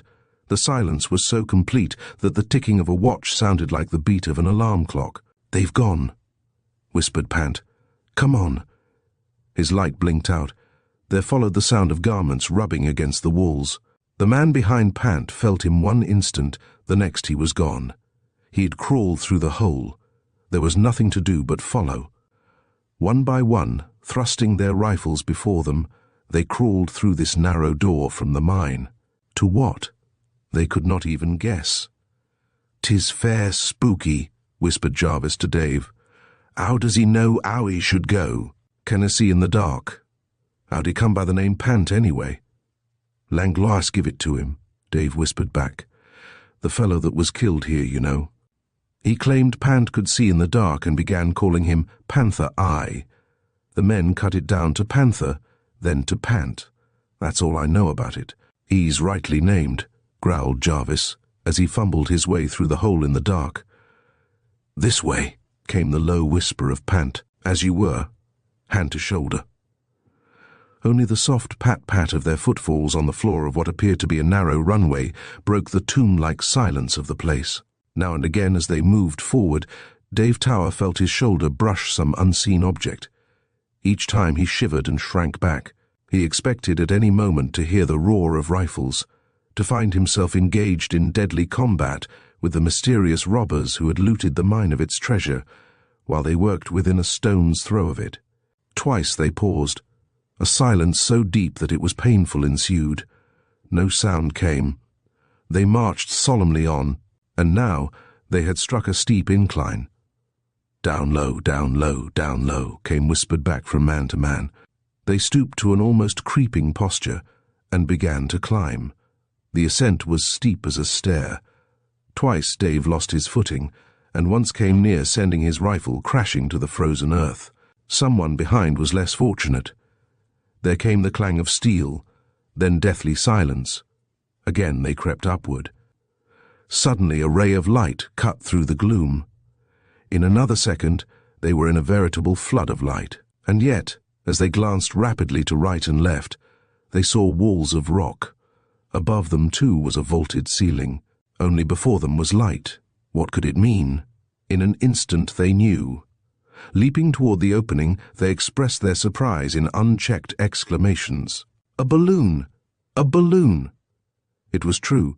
It seemed to them as they looked that the whole side of the mountain had burst open and allowed a giant dirigible balloon to float out from its depth. What had really happened was evident.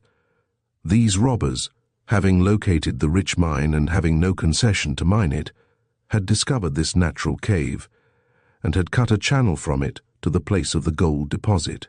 They had reached the point by balloon. Having deflated it, they had stowed it away in the cave and had blocked the entrance of the cave with snow. The next blizzard had defaced every sign of their presence. Doubtless there had been a small secret entrance to the cave which none of Johnny Thompson's men had discovered. "They're gone," exclaimed Dave. "And I hates to think how much gold they took with them," mourned Jarvis. "Quick, the airplane," shouted Pant, turning to the two aviators. "There's a machine gun on it. We'll halt them yet. I better go with you. Some of the rest of you explore the interior here. They may not have taken the gold." Dave Tower snapped on his flashlight, and after taking one more look at the giant black sausage in the sky, turned to assist the others in the exploration of the looted mine. He had little hope of discovering the treasure, but he did want to see how they had accomplished the task. One more question crowded its way to the front. How had they killed Frank Langlois? Chapter 8. 3 men disappear. It was the dirigible balloon that Johnny Thompson saw as he rounded the point of the hill in his wild flight from the Bolshevik band. With his dogs grouped about him, he stood and gazed at it in speechless astonishment. Where had it come from? What was its mission? Whither was it going? These and many other questions sped through his mind as the balloon rose lazily in air. Scarcely a moment had passed when a sound arrested his attention. It was the thunder of a powerful gasoline engine. He guessed that it was the motor of his own airplane. He had not long to doubt, for in a second the machine came swooping into sight. It made directly toward the clumsy sausage, lithe and bird-like it tore away after the balloon. Was this a friendly visit or an attack? The answer came in a series of noisy punctuations, the rat-tat-tat of a machine gun. This balloon, then, was an enemy. Dimly the truth entered Johnny's mind. He was beginning to connect the balloon with the little yellow men who had attacked him, and with the earth shudder, but how it all fitted in, he could not tell. Who was the enemy? His eyes were on the two ships of the sky. The airplane, having circled close to the cabin of the balloon, had fired a volley. Whether directly at it or above or below it, he could not tell. Now the plane circled close again. But what was this? A man was climbing to the upper rigging of the plane. Now he was standing, balancing himself directly on top. Johnny recognized the slim figure of Pant. Now the plane, with engine dead, drifted toward the cabin of the balloon. They were almost even with it. There came 3 snorts of the engine, and the plane shot beneath the cabin, then out on the other side. But Pant, where was he? He was not on the upper surface of the plane, nor climbing down on the rigging. Johnny sat down dizzily. Cold perspiration stood out on his brow. The excitement, following hours of fatigue and near starvation, was too much for him. His head swam, his eyes blurred. But he shook himself free from these sensations and gazed skyward. He expected to see Pant come crashing down to earth. He did not. There could be but one answer. He had leaped in mid-air for the underrigging of the cabin of the balloon and had caught it. What a feat! It made Johnny's head dizzy to think of it. He did not doubt for one moment that Pant would do it. But what could be his purpose? Had the balloon broken loose? Was it drifting free, a derelict? This he could not believe, for the thing had seemed to travel in a definite direction. Besides, if this was true, why the machine gun fire? Had they killed the only occupants? Johnny hoped not. He hated death. Whatever the men had done, he hoped they had not been killed. But why had Pant taken such chances? Then, as he looked, he saw a package drop over the side of the cabin.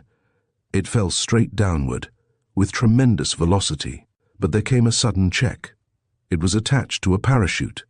The parachute had opened. Its course was now marked by a little down rush, then a pause, then a rush again. He had been so intent on his observation of this that he did not realize that once more an object had fallen from the car. This time, it was a man. He also was attached to a parachute. As he came into Johnny's circle of vision, the boy rose and waved his arms, crying with a hoarse shout of joy, "Pant! Pant! Good old Pant! He's safe!" When Dave Tower and Jarvis led the little band of miners back through the cave, they found, as they had expected, that a small tunnel had been cut out of the frozen earth to form an entrance to the mine. Before entering this tunnel, they paused to look about them. Ranged about the walls, piled tier on tier, were black cubes of sand and gravel. From these came the glitter of yellow metal. These were cubes of pay dirt, which would yield a rich return when the spring thaw came. Bits of cable, twisted coils of wire, a pair of rusty pliers, told that electricity had been employed as power for mining. A smooth spot on the cave's floor showed where some form of engine had been set. That the power of the engine had been supplied by gasoline was shown by a great pile of empty 100-gallon steel tanks which had been stolen from the company's supply in the sheds. Dave picked up the pliers and rubbed the rust from them. "They're Orientals, all right," he mused. "Pliers got their stamp on 'em. But say, these boys sure had some ideas about mining placer gold. A man could take their machine to Alaska and make a fortune. Let's have a look." "Sure, sure," came from a half-score of throats. They hurried down the narrow tunnel to find themselves in the mine. Here, as in the cave, they found cubes of pay dirt piled high on every side. At the end of it all was a low square machine with a buzzsaw-like wheel extending from it. The power wires, still attached to it, had been cut some 10 feet from it. "He's a clever one," said Jarvis. "I'll say so," agreed Dave. Before Pant leaped from the balloon, after throwing overboard the 200-weight sack of gold which the yellow men, in their fright at the machine gun fire, had deserted in the outer cabin, he performed one other valuable service. He threw over the heavy anchor, which was attached to a steel cable. The anchor shot like a plummet for the ground and proceeded to hang itself securely in a corner of rock. The progress of the balloon was instantly halted. Still filled with terror at the machine gun fire, the yellow men took to their parachutes. On landing, they made good their escape by losing themselves in the rocky ledges which rose up from the seashore. It was useless to pursue them there. By the time all this had happened, Dave and Jarvis, with their men, had come out from the mine and had joined Johnny, who, still prancing about in his ridiculous costume, was rejoicing with Pant over the sudden enriching of their treasure hoard. "Get a windlass," said Dave. "We'll bring that giant bird to earth. There may be more treasure aboard her." In due time, the balloon cabin touched the snow, and the men swarmed upon it. They were disappointed in their hope of finding further treasure, but they did find a solitary man. He was a white man and was totally unconscious from a blow on the head. "Dave, you and Jarvis stay here and see what you can do for the chap," said Johnny. "All the rest of you come with me. We've got work ahead of us and aplenty. The Bolshevik band will be here in less than 24 hours. We'll have to float our schooner, load the provisions and gold and beat it." He turned once more to Dave and Jarvis. "If you bring him to consciousness and can manage it, carry him to the ship. Otherwise, I'll send 2 men to help you when we are through loading." Wild hours of tireless labor followed for the main gang. To bring the schooner from the bank to the water channel, a quarter of a mile over the ice, was no mean task. It was at last accomplished. After that, the loading went on rapidly. Nothing had been seen of Dave and Jarvis when the last case of provisions had been brought aboard. Johnny chose 2 of the men and went round the hill to assist in bringing the injured man to the ship. Imagine his astonishment when, on rounding the curve, he saw that the balloon was gone. "Gone," he murmured, dazed at the suddenness of it. A hasty examination of the surroundings gave them no sign of the missing men.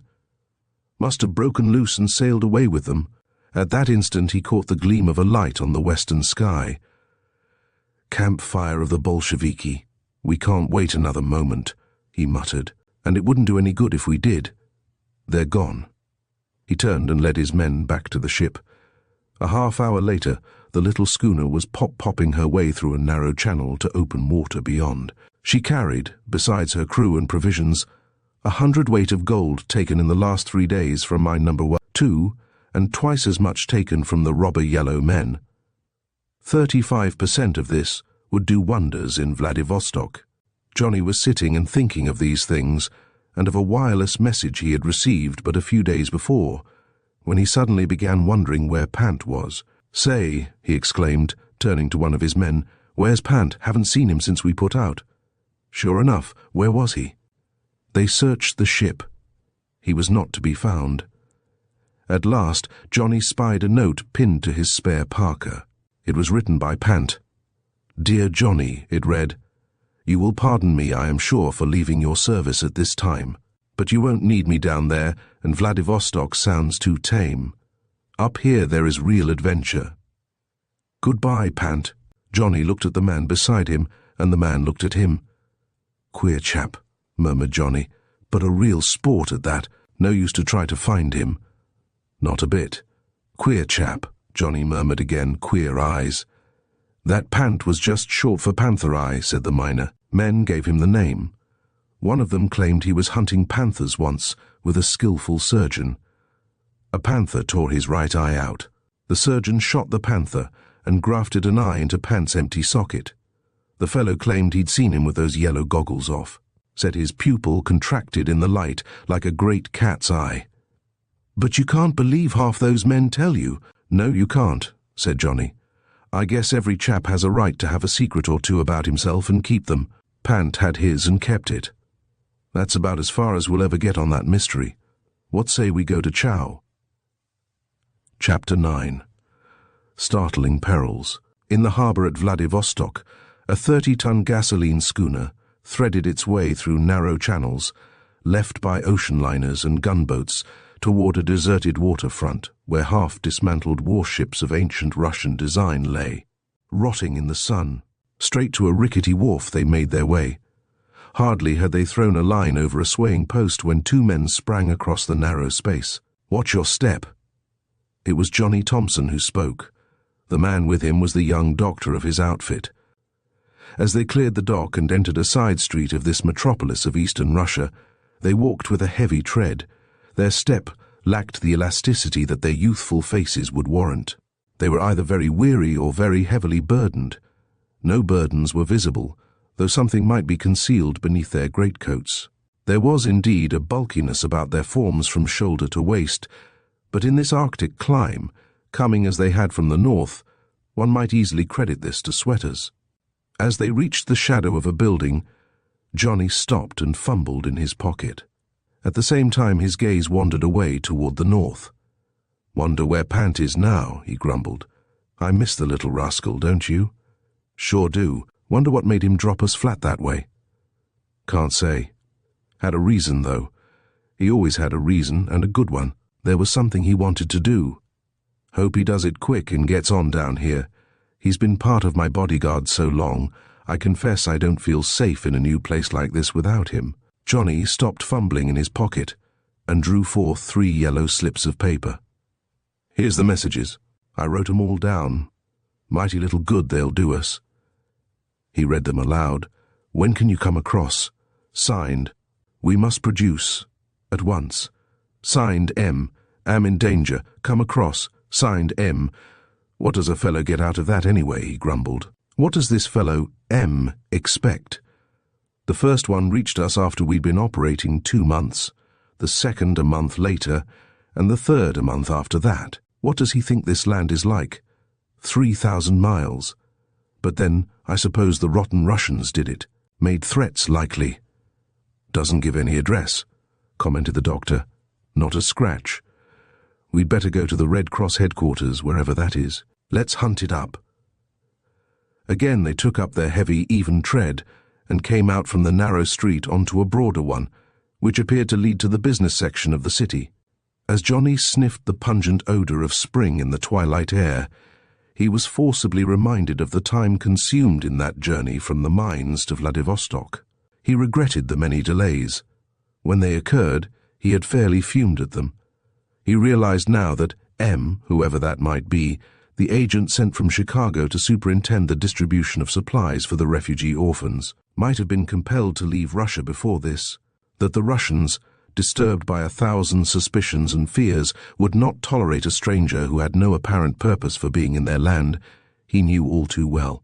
The agent could state the purpose of his presence in the beginning and get away with it, but when months had elapsed and nothing had been done, what dark suspicions might be directed against him? Johnny heaved a sigh of resignation. Nothing that had happened could have been avoided. Time and again ice floes clogging the waters of those northern seas had threatened to crush their craft, and only by long detours and many hours of tireless pulling away from the giant cakes had they found a passage. The journey could have been made by reindeer in the same length of time.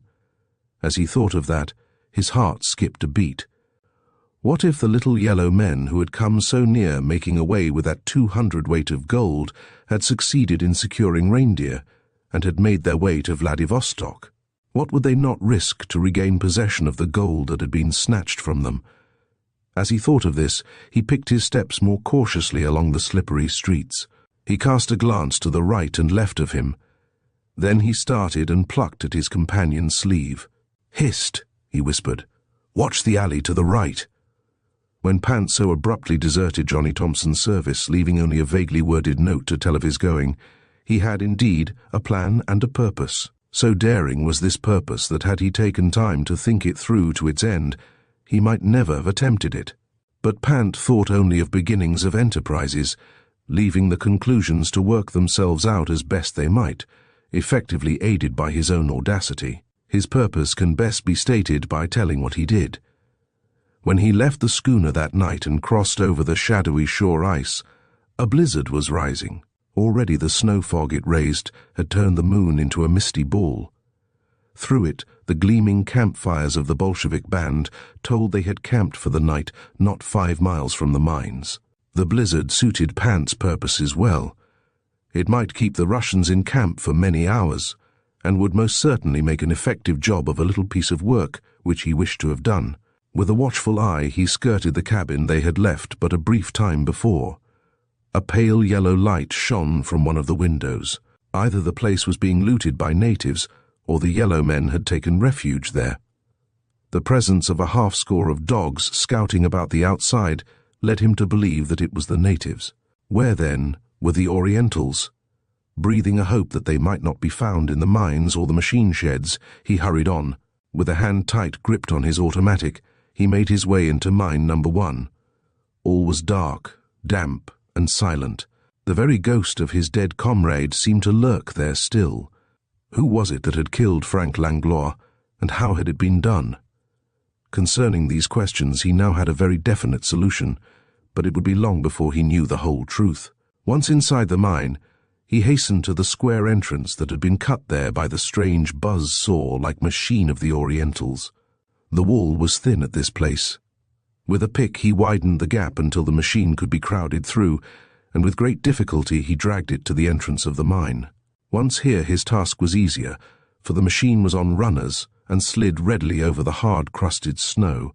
With a look this way, then that, he plunged into the rising storm. Pushing the machine before him, he presently reached the mouth of mine number 3, in which 3 days of steam thawing had brought the miners to a low-grade pay. Dirt. The cavity was cut 40 feet into the side of the bank, which lay over the old bed of the river.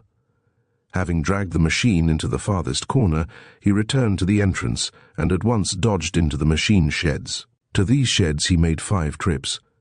On a small dog sled he brought first a little gasoline engine and electric generator, next 8 square batteries, then some supplies of food, a tank of gasoline, and some skin garments from the storeroom.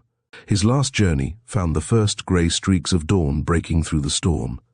He must hasten. With a long knife he began cutting square cakes of snow and fitting them into the entrance of the mine. Soon, save for a narrow gap well hidden beneath a ledge of rock, the space was effectively blocked. He stretched himself, then yawned sleepily. "It's a poor game that 2 can't play at," he muttered. "Now, if I can get this machinery singing, we'll see what mine No. 3 has saved up for us. Unless I miss my guess, from the way the rock lays, she'll be a rich one." With that he crept into his sleeping bag and was soon lost in the land of dreams.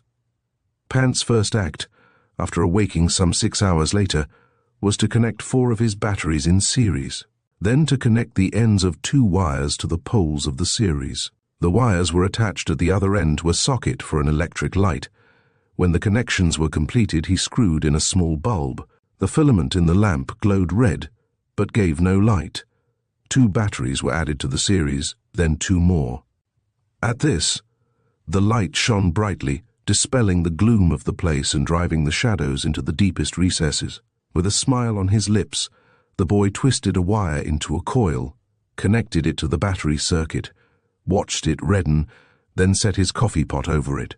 He was soon enjoying a cup of hot coffee and pilot bread. "Not so bad, not even half bad," he muttered good-naturedly to himself.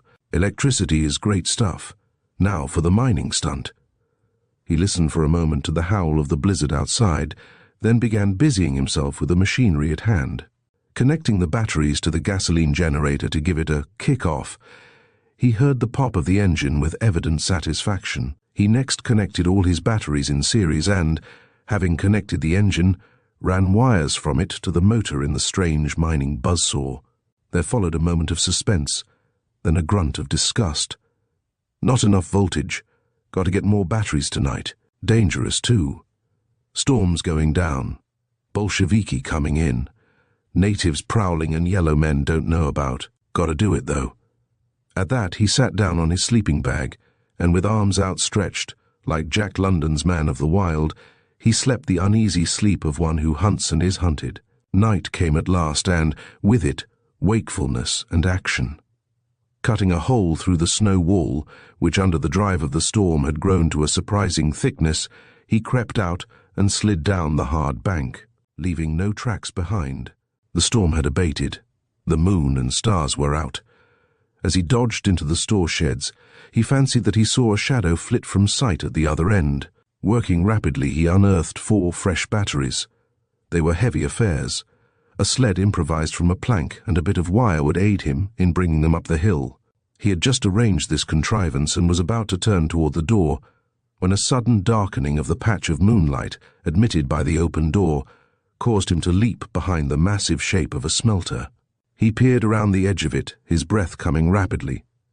Through his mind sped the question, Bolsheviki, natives or yellow men? Upon freeing itself from the frozen claybank, the sausage balloon with Dave Tower, Jarvis and the unconscious stranger on board rose rapidly. In their wild consternation, Dave and Jarvis did not realize this until the intense cold of the upper air began to creep through the heavily padded walls of the cabin. At this, Jarvis dropped on his stomach and stared down through the plate glass on the floor. "Shiver my bones," he ejaculated. "We're a mile high and going higher." At this word, Dave dashed for the door. He had it half open. A blast of air so cold that it seemed solid ice rushed its way through the opening. Immediately, Jarvis threw himself against the door. "What'll he do?" he stormed. "I hates to think how stiff you'd freeze out there in the half of a second." Dave shook with the cold and the excitement. The stranger in the corner groaned. Jarvis sprang to the gasoline motor. "If we can get her started, we'll have some eat." After 5 minutes of fumbling about with stiffening fingers, he straightened up with a sigh. "Can't make head nor tail of her. These bloomin' heathen, they make such queer riggins." Dave did not answer. He had discovered a series of sealed wet batteries lined against the wall, and having dragged one of these loose from its wiring, prepared to test it out with a piece of insulated wire. In a second there came a blinding flash. "Charged! Charged to the gunwale!" he exulted. "Now if we can only hook them up with the heating system of this cabin, we're all right. Give us a hand." Jarvis, catching his idea, began searching for the connecting wires of the heating system, while Dave connected the batteries in series. "There they are," he exclaimed suddenly. "Right here, me lad." Soon a life-sustaining warmth came gently stealing over the place. "Take off Alf the batteries," suggested Jarvis. "Alf's a-plenty. There's no telling how long we'll be sailing in this hark." This was hardly done when their attention was attracted by the stranger. He had groaned and turned over. "Now that it's warm enough," suggested Dave, "we'd better try to help the poor fellow back to consciousness. If he hasn't suffered a concussion of the brain, he'll live yet, and perhaps he can tell us things. There are plenty of questions I'd like to ask him." "Yes," exclaimed Jarvis eagerly. "Who killed Frank Langlois?" They went to work over the man. Having removed his outer garments, they unbuttoned his shirt and began chafing his hands, arms and chest, till they were rewarded by a sigh of returning consciousness. "Where am I?" the man whispered as he opened his eyes. "You're all right," answered Dave quickly. "Drink this and go back to sleep." He held a cup of steaming malted milk to the man's lips. He drank it slowly. Then, turning an inquiring look on Dave, he murmured, "American?" In another second he was lost in a sleeping stupor. Dave twisted himself about and gazed down at the panorama of purple shadows that flitted along beneath them. "Patient doing well," he murmured at last. "Going due north by west. 40 miles an hour, I'd say. Beautiful prospects for all of us, Mr. Jarvis. Going right on into a land that does not belong to anybody and where nobody lives. Upon which 100,000 square miles would you prefer to land?" Jarvis did not answer. He was dreaming daydreams of other adventures he had had in that strange no-man's land. Finally he shook himself and mumbled, "No hopes, no hopes." "Oh, I wouldn't say it was as bad as that," smiled Dave. "Let's have a cup of tea." "Yes, let's," murmured Jarvis. Chapter 10. Playing a Lone Hand. Hardly had Johnny Thompson in Vladivostok uttered his warning to the doctor than a figure leaped out at him from a dark doorway. Not having expected an attack from this direction, Johnny was caught unprepared. A knife flashed. He felt a heavy impact on his chest. A loud snap followed by a scream from his assailant. There came the wild patter of fleeing footsteps. Then the little drama ended. "Hurt?" inquired the doctor, a deep concern expressed in his tone. "Nope," Johnny smiled, "but I'm afraid the rascals ripped a hole in one of my moose-hide sacks. The gold is leaking out." "Hang the gold," ejaculated the doctor. "Let it go. It's done its part, saved your life. An armor of gold. I'd say that's some class." "That's all right," said Johnny, still keeping an eye out for other assailants. "But sentiment won't buy biscuits and honey for starving children. Gold will. Give us a hand at stopping the leak." "Go easy," admonished the doctor. "You'll give the whole thing away." They worked cautiously, revealing nothing to a possible prying eye. When the task was completed, Johnny stooped to pick up the hilt of the broken blade. He turned it over and over in his hand, regarding it curiously. "Oriental, all right," he murmured. "I wonder if those little rascals could have beaten us here." "Come on," exclaimed the doctor impatiently. "This is no place for wandering. I'm for a safe place inside somewhere." A few turns brought them to Red Cross headquarters, and to one of the big surprises of Johnny's rather adventurous life. He had hardly crossed the threshold when his lips framed the word, Maisie. Could he believe his eyes? Yes, there she was, the girl chum of his boyhood days, the girl who had played tennis and baseball with him, who had hiked miles upon miles with him, who swam the sweeping Ohio River with him, the girl who, in Chicago, having tried to locate him, had come near to losing her life in a submarine. "Maisie, Maisie," he whispered. Then, "How did you come here?" "By boat, of course," smiled Maisie. "How do you think?" She took both his hands in hers. "But Maisie, this is a man's place. It's dangerous. Besides, what's my business?" "Well, you see, I'm your agent. I'm going to spend all that splendid gold you've been digging to help the orphans. I'm M. It was I who did all that frantic wireless stuff. Did you get it?"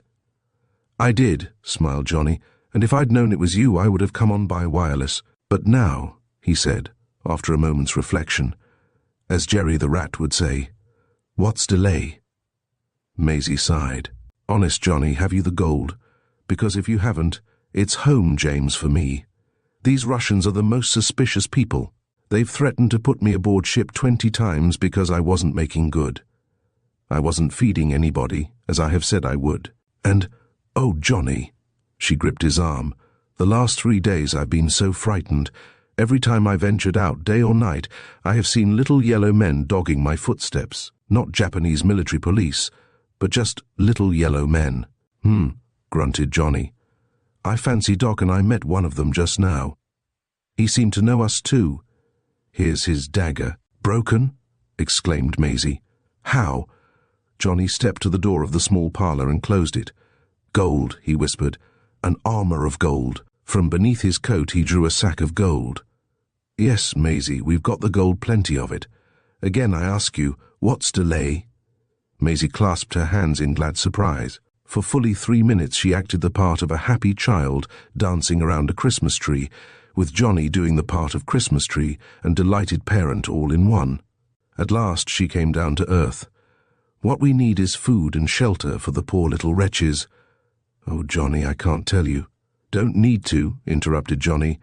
"I soldiered in this God-forgotten hole for 9 months. Tell me what we can do first and fastest." "Well, there's a great empty hotel down in the street St. Jacobs. It has a wonderful dining room, big enough for 1,000 women and children. We can rent it for gold." "For gold," said Johnny, setting a sack of gold on the table. "Then we can get rice and sweet potatoes from China by ship, for gold." "For gold," again echoed Johnny, banging 3 heavy sacks on the table. "Oh, aren't you the Midas?" exclaimed Maisie, clapping her hands. "But Johnny," she said presently, "there's one more thing. It's hard, and I'm afraid a bit dangerous. Rice and sweet potatoes are not enough for starving people." "I'll say not. They need soup. Many would die without it. Soup means meat. We must have it. The nearest cattle are 100 miles away. The Mongols have them. They are the border traders between China and Russia, you know. They have cattle, hundreds of them. They can be bought for gold."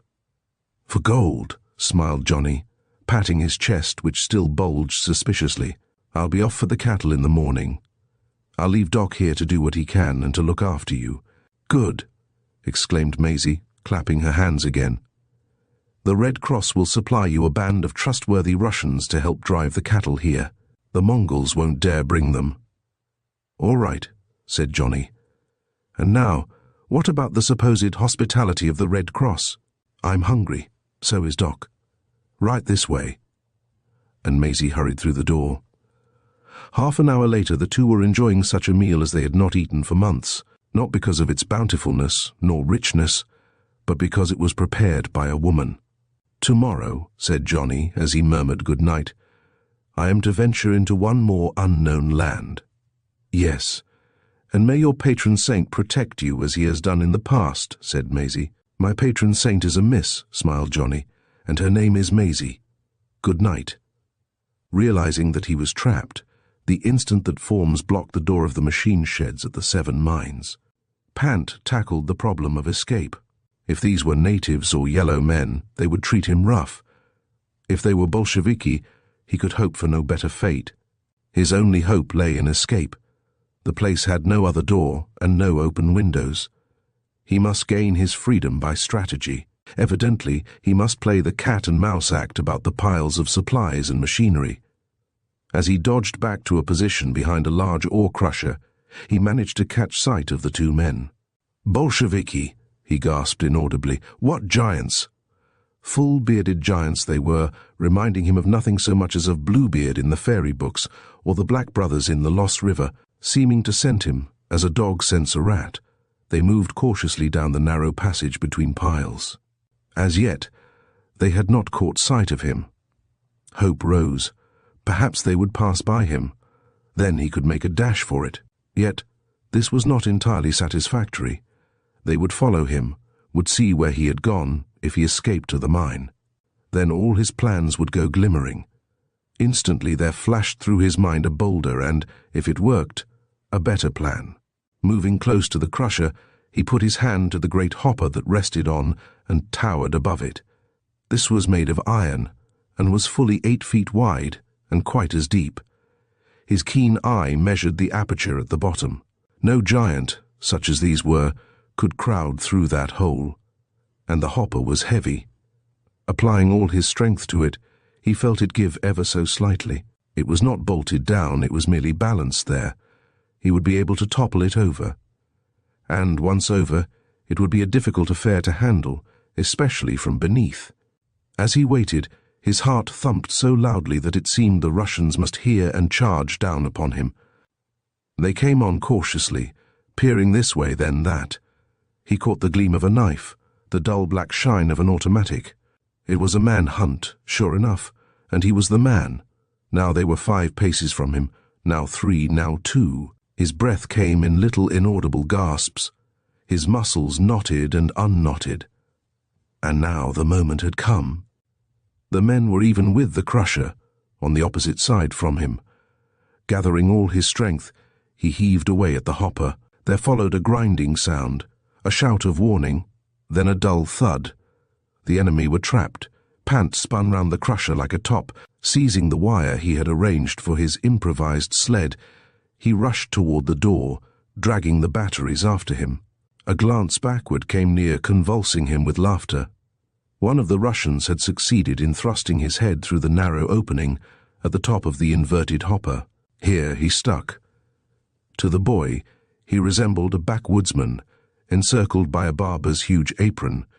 But there was little time for mirth. Business was at hand. New problems confronted him. Were other Bolsheviki near the shed? If so, then all was lost.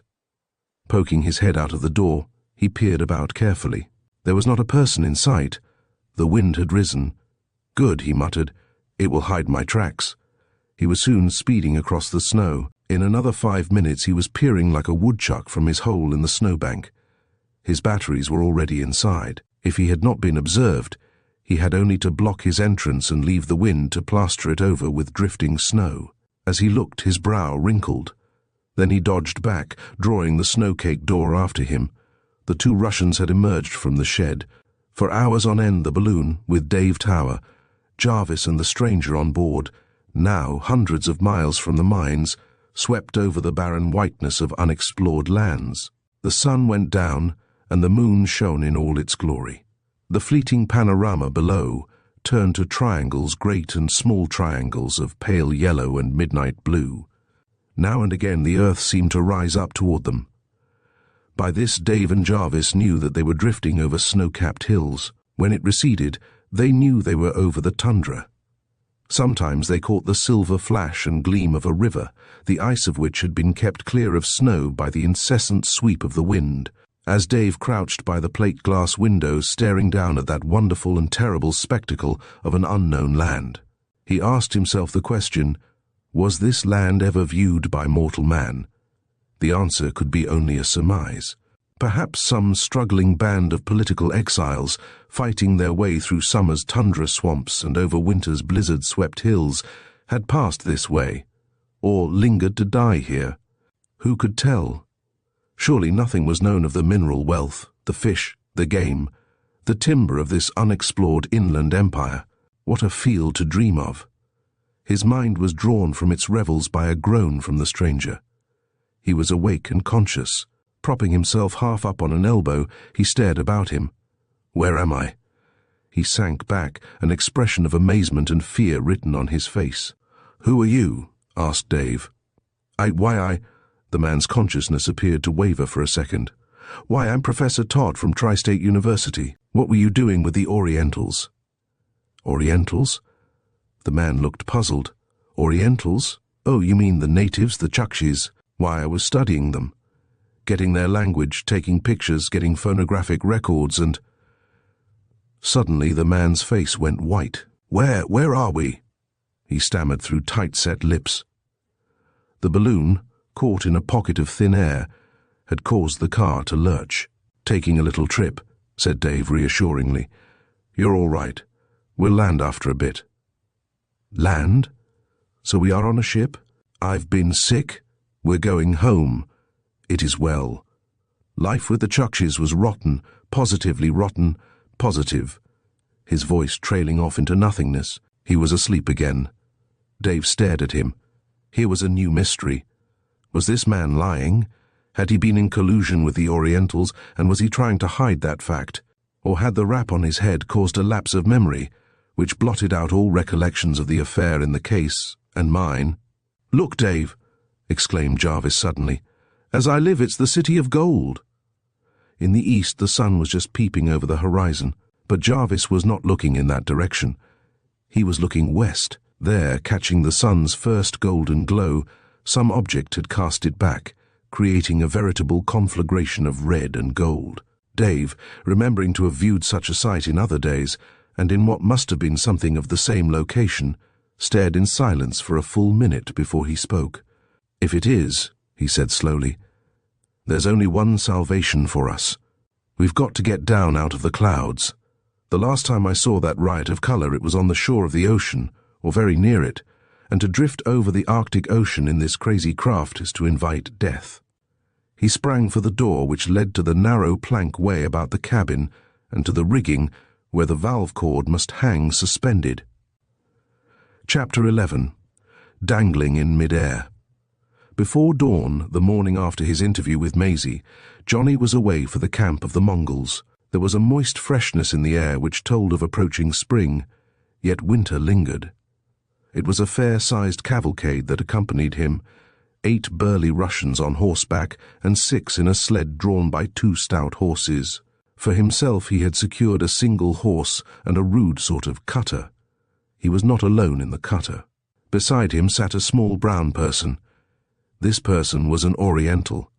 There could be no mistake about that. Maisie had told him only that here was his interpreter, through whom all his dealings with the Mongols would be done. He wondered much about the interpreter. He had met with some fine characters among the brown people.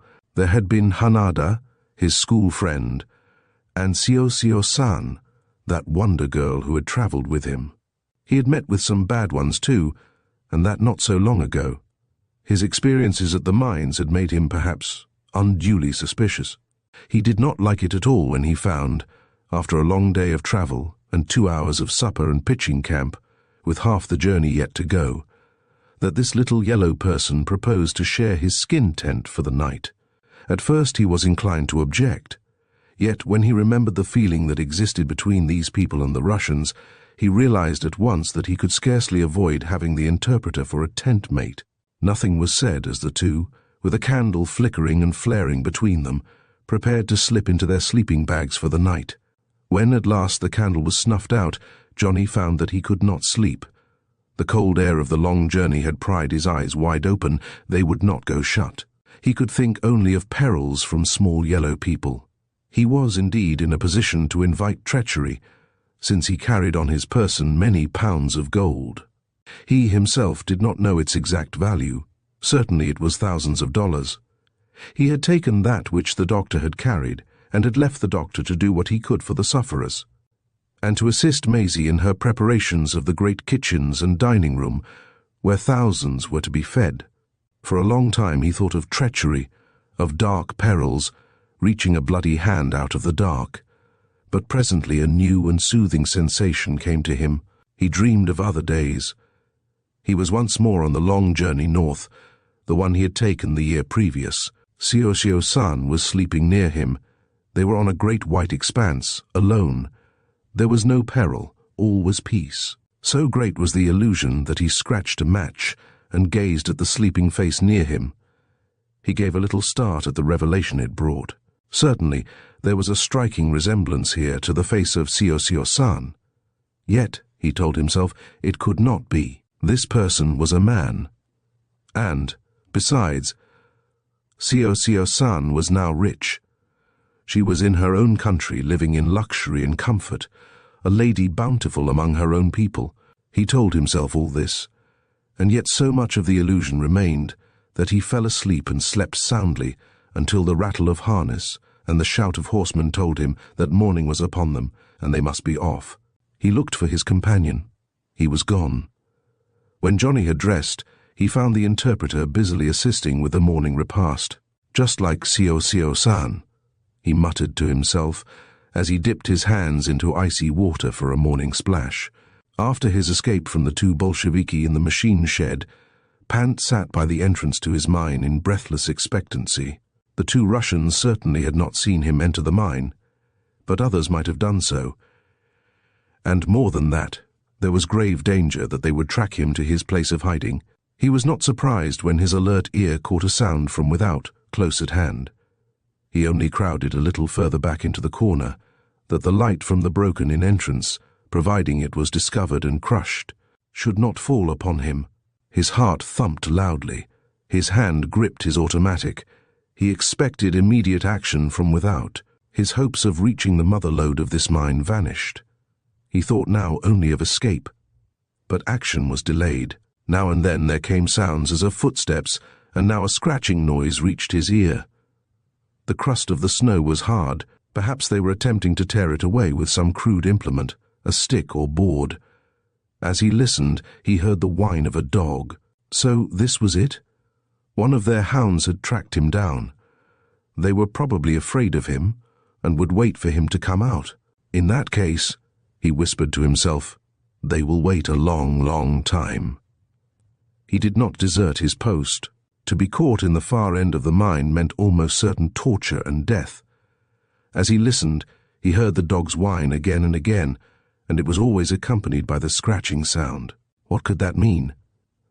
A hound which has found the lair of its prey does not whine. He bays his message, telling out to all the world that he has cornered his prey. The more the boy thought of it, the more certain he became that this was not one of the Russian hounds. But if not, then what dog was it? Perhaps one of Johnny Thompson's which had escaped. If it were, he would be a friend. Of one thing Pant became more and more positive: there were no men with the dog. From this conclusion he came to a decision on a definite course of action. If the dog was alone, whether friend or foe, he would eventually attract attention, and that would bring disaster. The logical thing to do would be to pull out the snowcake door and admit the beast. If he were one of the Russians, wolfhounds, Pant drew a short-bladed knife from his belt. An enemy's dog would be silenced with that. With trembling fingers he gripped the white door and drew it quickly away. The next instant a furry monster leaped toward him. It was a tense moment. In the flash of a second, he could not determine the character of the dog. His knife gleamed in his hand. To delay was dangerous. The beast might in a twinkle be at his throat. He did not strike. With a supple motion he sprang to one side as the dog shot past him. By the time he had turned back toward the entrance, Pant recognized him as a white man's dog. "Well, howdy, old sport," he exclaimed as the dog leaped upon him, ready to pull him to pieces out of pure joy. "Down, down, sir." The dog dropped at his feet. In another minute the snow door was in its place again. "Well, old chap," said Pant, peering at the dog through his goggles. "You came to share fortunes with me, did you? The little yellow men had a tiger. I've got a dog. That's better. A tiger'd leave you. A dog never. Besides, old top, you'll tell me when there's danger lurking round, won't you? But tell me one thing now. Did anyone see you come in here?" The dog beat the damp floor with his tail. "Well, if they did, it's going to be mighty tough for you and me. That's all I've got to say about it." Upon opening the door to the cabin of the balloon, after catching the gleam of the supposed domes of the City of Gold, Dave Tower found, to his great relief, that they had dropped to a considerably lower level than that reached by them many hours before. He was able to stand exposure to this outer air. He began at once to search for cords which would allow gas to escape from the balloon. Should be a valve cord and a rip cord somewhere, he muttered to himself. But you can never tell what these Orientals are going to do about such things. As he gazed away toward the north, he was sure he caught sight of dark purple patches between the white.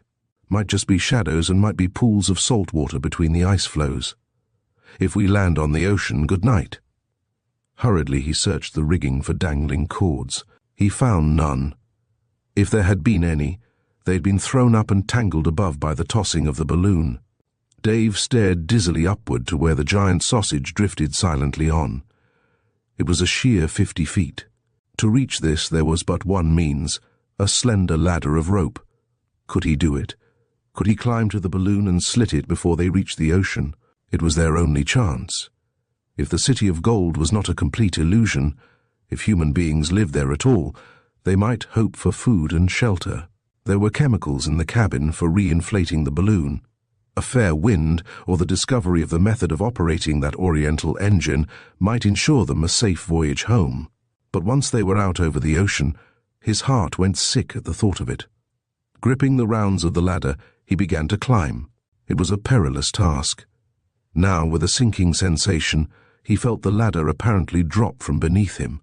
The balloon had struck a pocket of air, and now he felt himself lifted straight up a fleeting 100 feet. Holding his breath, he waited. Then, when the motion was stable, he began to climb again. He had covered 2/3 of the distance, was staring up at the bulk that now seemed almost upon his very head, when, with a little cry, he felt his foot crash through a rotten strand. It was a second of dreadful suspense.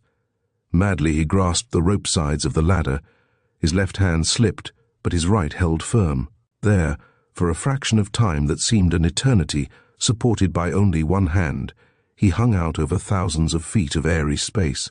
His left hand groped for the ropes which eluded his grasp.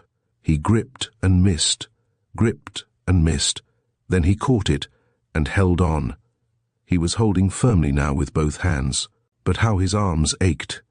With his feet he began kicking for the ladder, which, swinging and bagging in the wind, seemed as elusive as a cobweb. At last, when strength was leaving him, he doubled up his knees and struck out with both feet. They fell upon something and stuck there. They had found a round of the ladder. Hugging the ropes, he panted for breath, then slowly worked himself to a more natural position.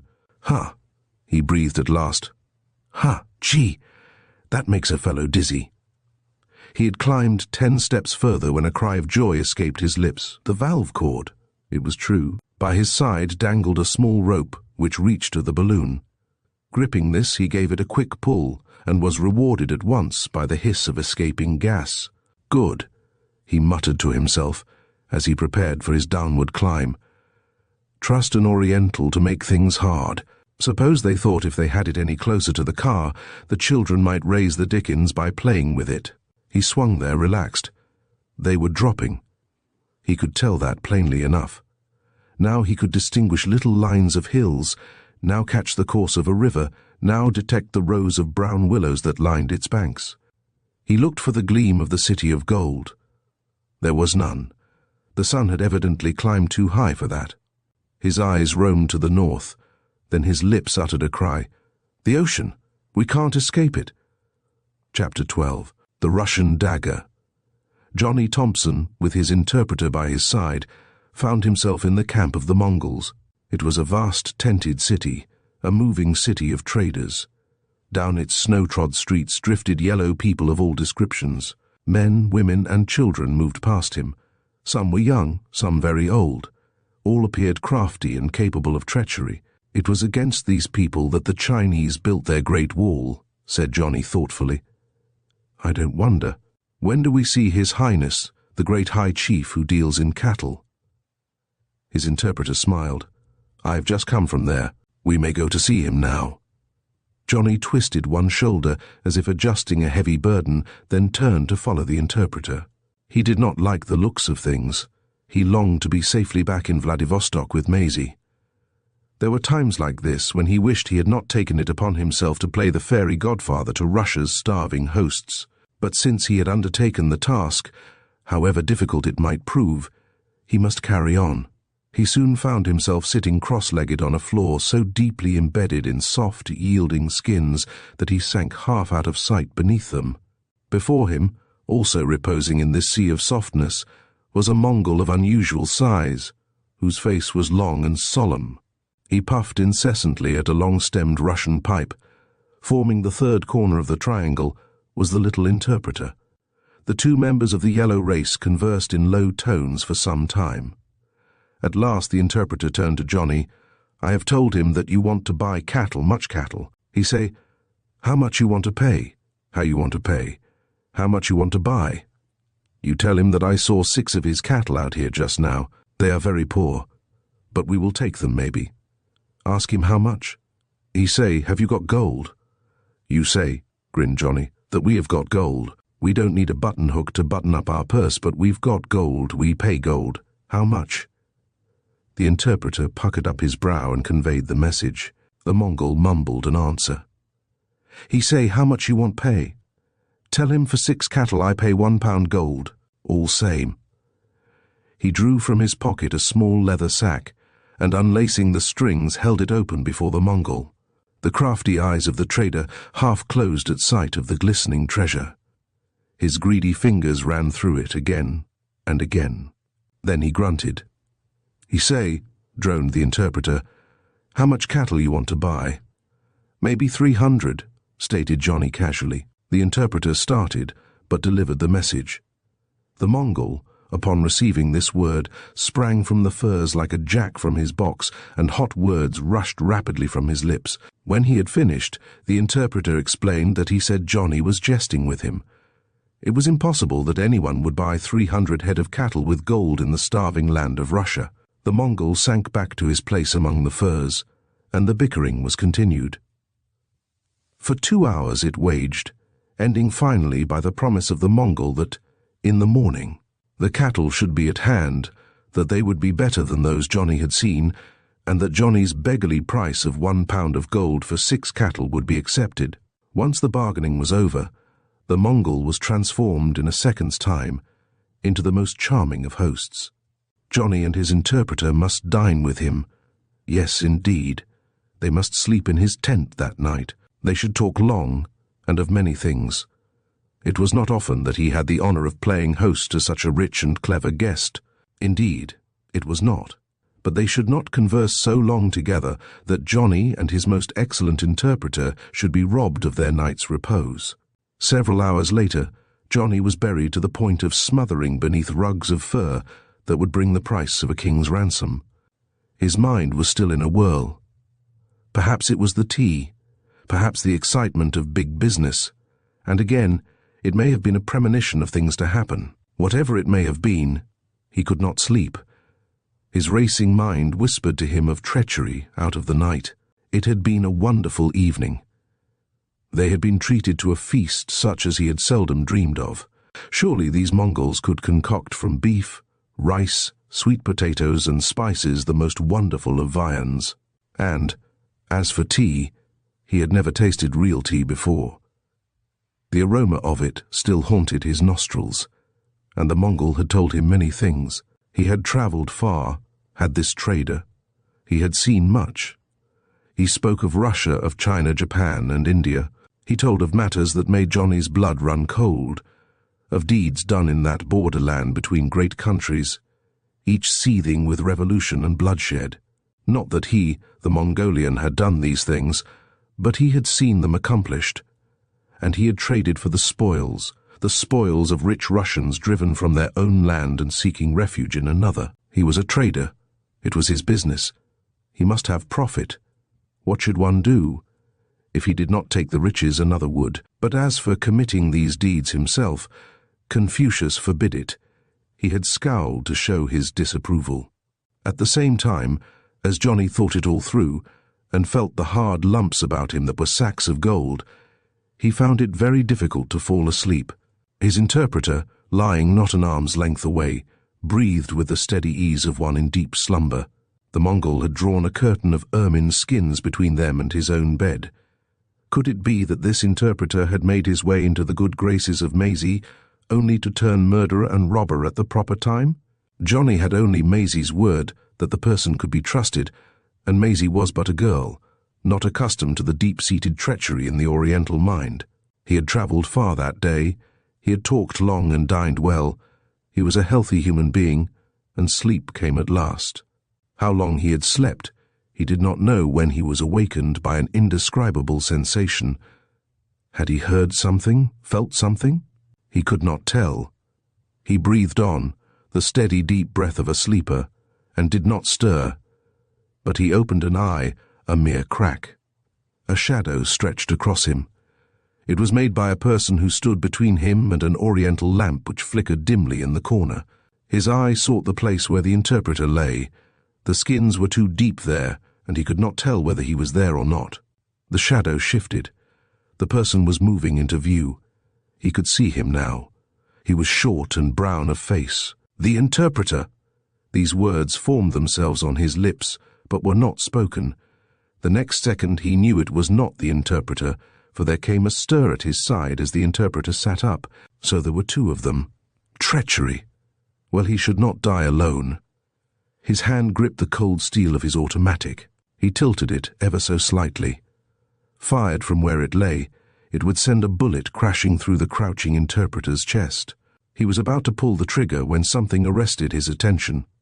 A blade gleamed in the hand of the interpreter. Even in this darkness, he recognized the weapon as one he had taken from a would-be murderer, a Russian Chukche. He had given it to a very good friend, a Japanese lady Sio-Sio-san. A cold chill ran down his spine. Had he come near killing a friend? Was this one crouching in the act of defending him against an enemy? Cold perspiration stood out upon his brow. He made a tremendous effort to continue breathing evenly. He could only take a desperate chance and await the turn of events. Hardly had Dave Tower discovered the imminent peril of drifting out over the ice-packed sea than a ray of hope came to him. Scattered along the mainland of this vast continent, there was, here and there, an island. Should they be so fortunate as to drift upon one of these, they might be saved. Hurriedly climbing down from his perilous perch, he hastened to inform Jarvis of their position.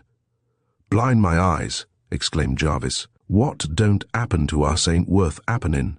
Then Dave told him of his hope that there might be an island ahead. "I hope so," said Jarvis, as he seized a glass and rushed outside to scan the broken surface of the sea.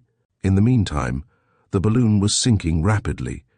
It was only a matter of time until the cabin would bump upon an ice pile. Then it was doubtful if even the quickest action could save their lives. They brought the stranger, who was now able to sit up and stare about him, to the outer deck. He gazed down at the swaying, flying landscape, and was badly frightened when he discovered that they were in mid-air. But Dave reassured him, while Jarvis brought sleeping bags and boxes of food to a position by the rail. "If the worst happens, we'll at least heat and sleep on the floe until it eats up and buries us," he grumbled. "Land ahead," exclaimed Dave suddenly, throwing down his glasses and rushing inside the cabin. He was out again in a moment, bearing on his shoulder a coil of steel cable and dragging a heavy land anchor after him. "We may be able to save the old boat yet," he yelled excitedly. "Jarvis, bring out the rope ladder." Jarvis hastened inside and reappeared almost immediately with the ladder. "It's an island," said Dave, "and as far as I can judge, we're only 200 or 300 feet from its surface when we get above it. We'll throw over the anchor, and if it catches somewhere, we'll go down the ladder. In time, the balloon will lose gas enough to bring her to Earth." "You have a good heed, me lad," approved Jarvis. "Ears open, it happens that way." It did happen that way, and in due course of time. The three men found themselves on the brow of a low plateau, which seemed as deserted as the pyramids of Egypt, and quite as barren of life. "One thing's sure," said Dave. "We've got to get the gas back into that old cloth tank and catch a fair wind, or get that engine to working if we don't wish to starve." "Aye," said Jarvis. "There's a strange pile of rocks up on the ledge there." "I'm going for a look at it," said Dave. He returned in a few moments, mingled excitement and amusement on his face. "Jarvis," he smiled happily, "we're not so badly off after all. Here we are, right back in old United States of America." "United States?" Jarvis stared. "Says so in this message I found in a brass can. Says—" Dave broke off suddenly. Something on the crest to the right of them had caught his attention. Grasping his automatic, Dave went skulking away in the shadow of the hill. Jarvis, too, had seen it, and awaited the outcome of this venture with eager expectancy. Chapter 13. Sio-Sio-San. Hardly had Johnny Thompson's finger lessened its pressure on the trigger of his automatic than the interpreter sprang straight at the figure that cast the shadow. A scream rent the air. With a spring, Johnny was on his feet, just in time to see one of the figures drop. In the dim light, he could not tell which one. He stood there, motionless. It had all happened so quickly that he was stunned into inactivity. In that brief moment, bedlam broke loose. The Mongol chief sprang from behind his curtain. Other Mongols, deserting all night games of chance, came swarming in on all sides. Their jargon was unintelligible. Johnny could not tell them what had happened, even had he rightly known. The fallen man was dragged out upon the snow, where his blood made a rapidly spreading dark circle on the crystal whiteness. He was dead beyond a doubt. Slowly the group settled in a dense ring about someone who was talking rapidly. Evidently the survivor of the tragedy was explaining. Was it the interpreter or the other? Johnny could not crowd close enough to tell. He flashed his electric torch upon the fallen body. The sight of the hilt protruding from the chest, over the heart, gave Johnny a start. His interpreter had won. It was his knife that had made the fatal thrust. The dead man was undoubtedly Oriental, and not a member of the Mongolian tribe. That knife? Johnny started.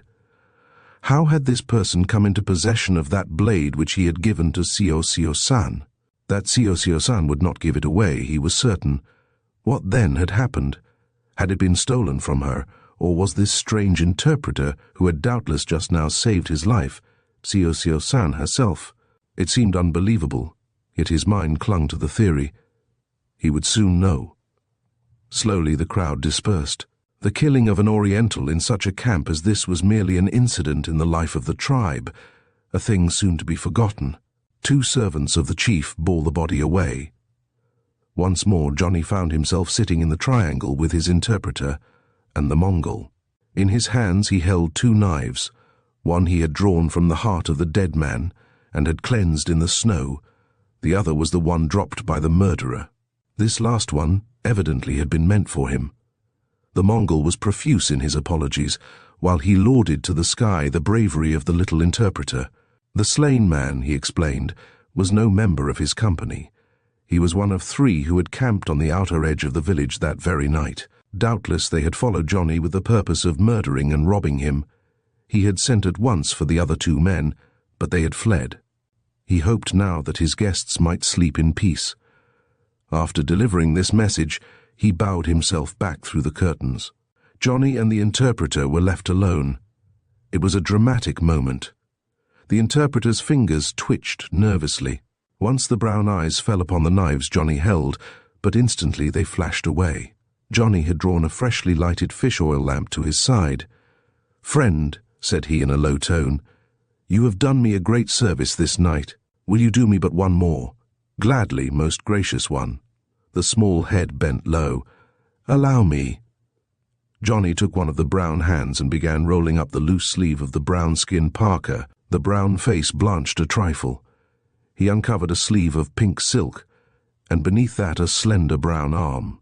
On the arm, a finger's length beneath the elbow, was a triangular scar. Johnny sighed, then carefully rolling down the sleeve, dropped the hand. It is enough, he smiled. You are my old and very dear friend, Sio-Sio-san. You have tonight added greatly to the debt of gratitude which I owe you and can never repay. But why did you come? And why most of all are you in disguise? Why are you in Russia at all? Why not in your beloved Japan? Sio-Sio-san sighed as if relieved at feeling the mask removed. I came to Russia to find a very dear relative who had lived with my family in the interior of Russia before this revolution came upon us. I met Maisie, your so good friend. She pressed me into her service. Who could refuse? I was glad to be of help. Then, because there was no Japanese man who could speak for you to the Mongols, she asked me to go. And, because it is unsafe for a woman to go on such a journey, undisguised, I dressed as a man. So, there you have it all. I am glad you know you are a man of great honor. You will not tell others. You will protect me from them. There was no question in her voice. Johnny put out his hand in silence. Her small brown one rested in his for a moment.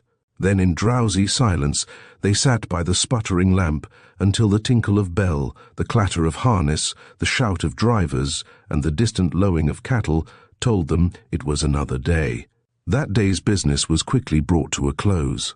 Before the sun was high in the heavens, Johnny found himself once more tucked beside his interpreter in the cutter, slowly following his Russians, who drove a splendid herd of cattle over the snow-clad fields and hard-packed roads toward Vladivostok. Johnny owned that herd. Soon it would be supplying nourishment to the hungry little ones. The return journey was crowded with recollections of other days, of those days when he and Sio-Sio-san had followed the glistening trail to the far Northland. But, as the spires of the cathedral in the city loomed up to greet him, Johnny's mind was filled with many wonderings and not a few misgivings. He was coming to the city of Eastern Russia, which more than any other had seen revolt and counter-revolt, pillage and sudden death. In that city now, starvation and disease stalked unmolested. In that city, the wary Japanese military police maintained order, while many a rampant radical lurked in a corner to slay any who did not believe in his gospel of unlimited freedom and license. Into that city Johnny must go. Every man in it craved gold and food, and Johnny had both. He would use it for the good of the sufferers if he was given time. But those who rob and kill do not wait. He was troubled about Maisie. He had trusted gold to her care. Had he acted unwisely, subjected her to needless perils? He thought of the Oriental who had attempted to take his life back there in the Mongols' camp. There had been a strong resemblance between this man and the band of men who had attempted to rob mine number 1. Had they secured reindeer and made their way to Vladivostok? If so, they would dog his trail, using every foul means to regain possession of the gold. And Maisie?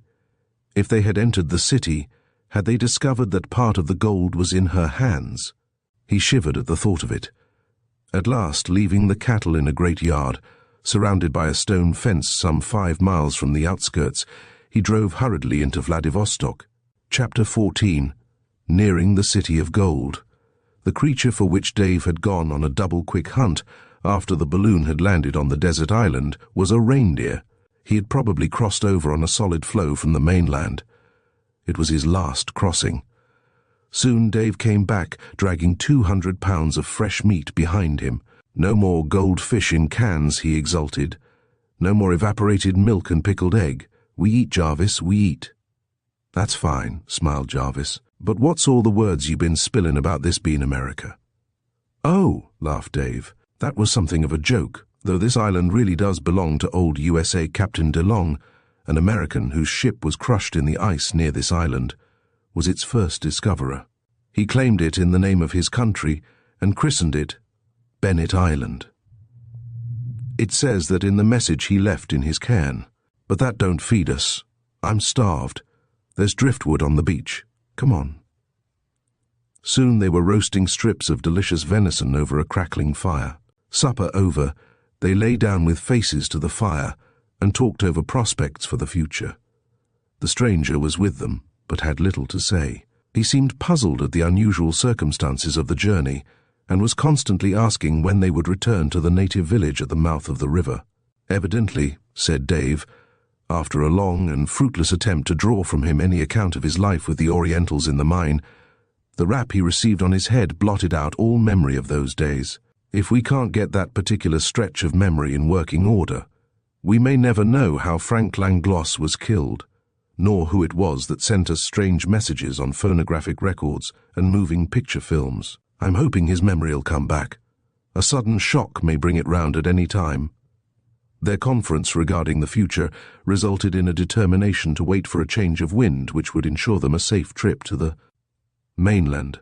In the meantime, Dave would prepare the chemicals for immediate inflation of the balloon, and Jarvis would study over the Japanese puzzle of a gasoline engine which would not respond to his touch. Jarvis's work netted nothing. 3 days later, an onshore wind arose, and the balloon, wafted upward on its gentle crest, brought the explorers back to the mainland. Land, land, and the city of gold, exclaimed Jarvis, as the evening clouds lifted and gave them a momentary view of that strange golden gleam which for so long had haunted their dreams. Once before, many months ago, the two of them had neared the spot on an ocean craft, but duty to marooned comrades had called them back. Now they had only themselves to think of, and the city of gold, if city it be, would offer to them a haven of refuge. What wonder that their hearts beat wildly as they caught its gleam and realized that in a very few moments they would be landing within a quarter of a mile of that mysterious city, which, according to the natives whom they had met long ago, did really exist as a place of many people and much gold. "Pull the cord! Pull the cord!" shouted Jarvis excitedly. "We're near and sure." He had spoken the truth. As Dave gripped the cord attached to the gas valve on the balloon, and in his imagination heard the hiss of escaping gas, and felt the drop of the balloon, his thoughts sobered. After all, what did they know about these strange people? What sort of treatment would they receive from them?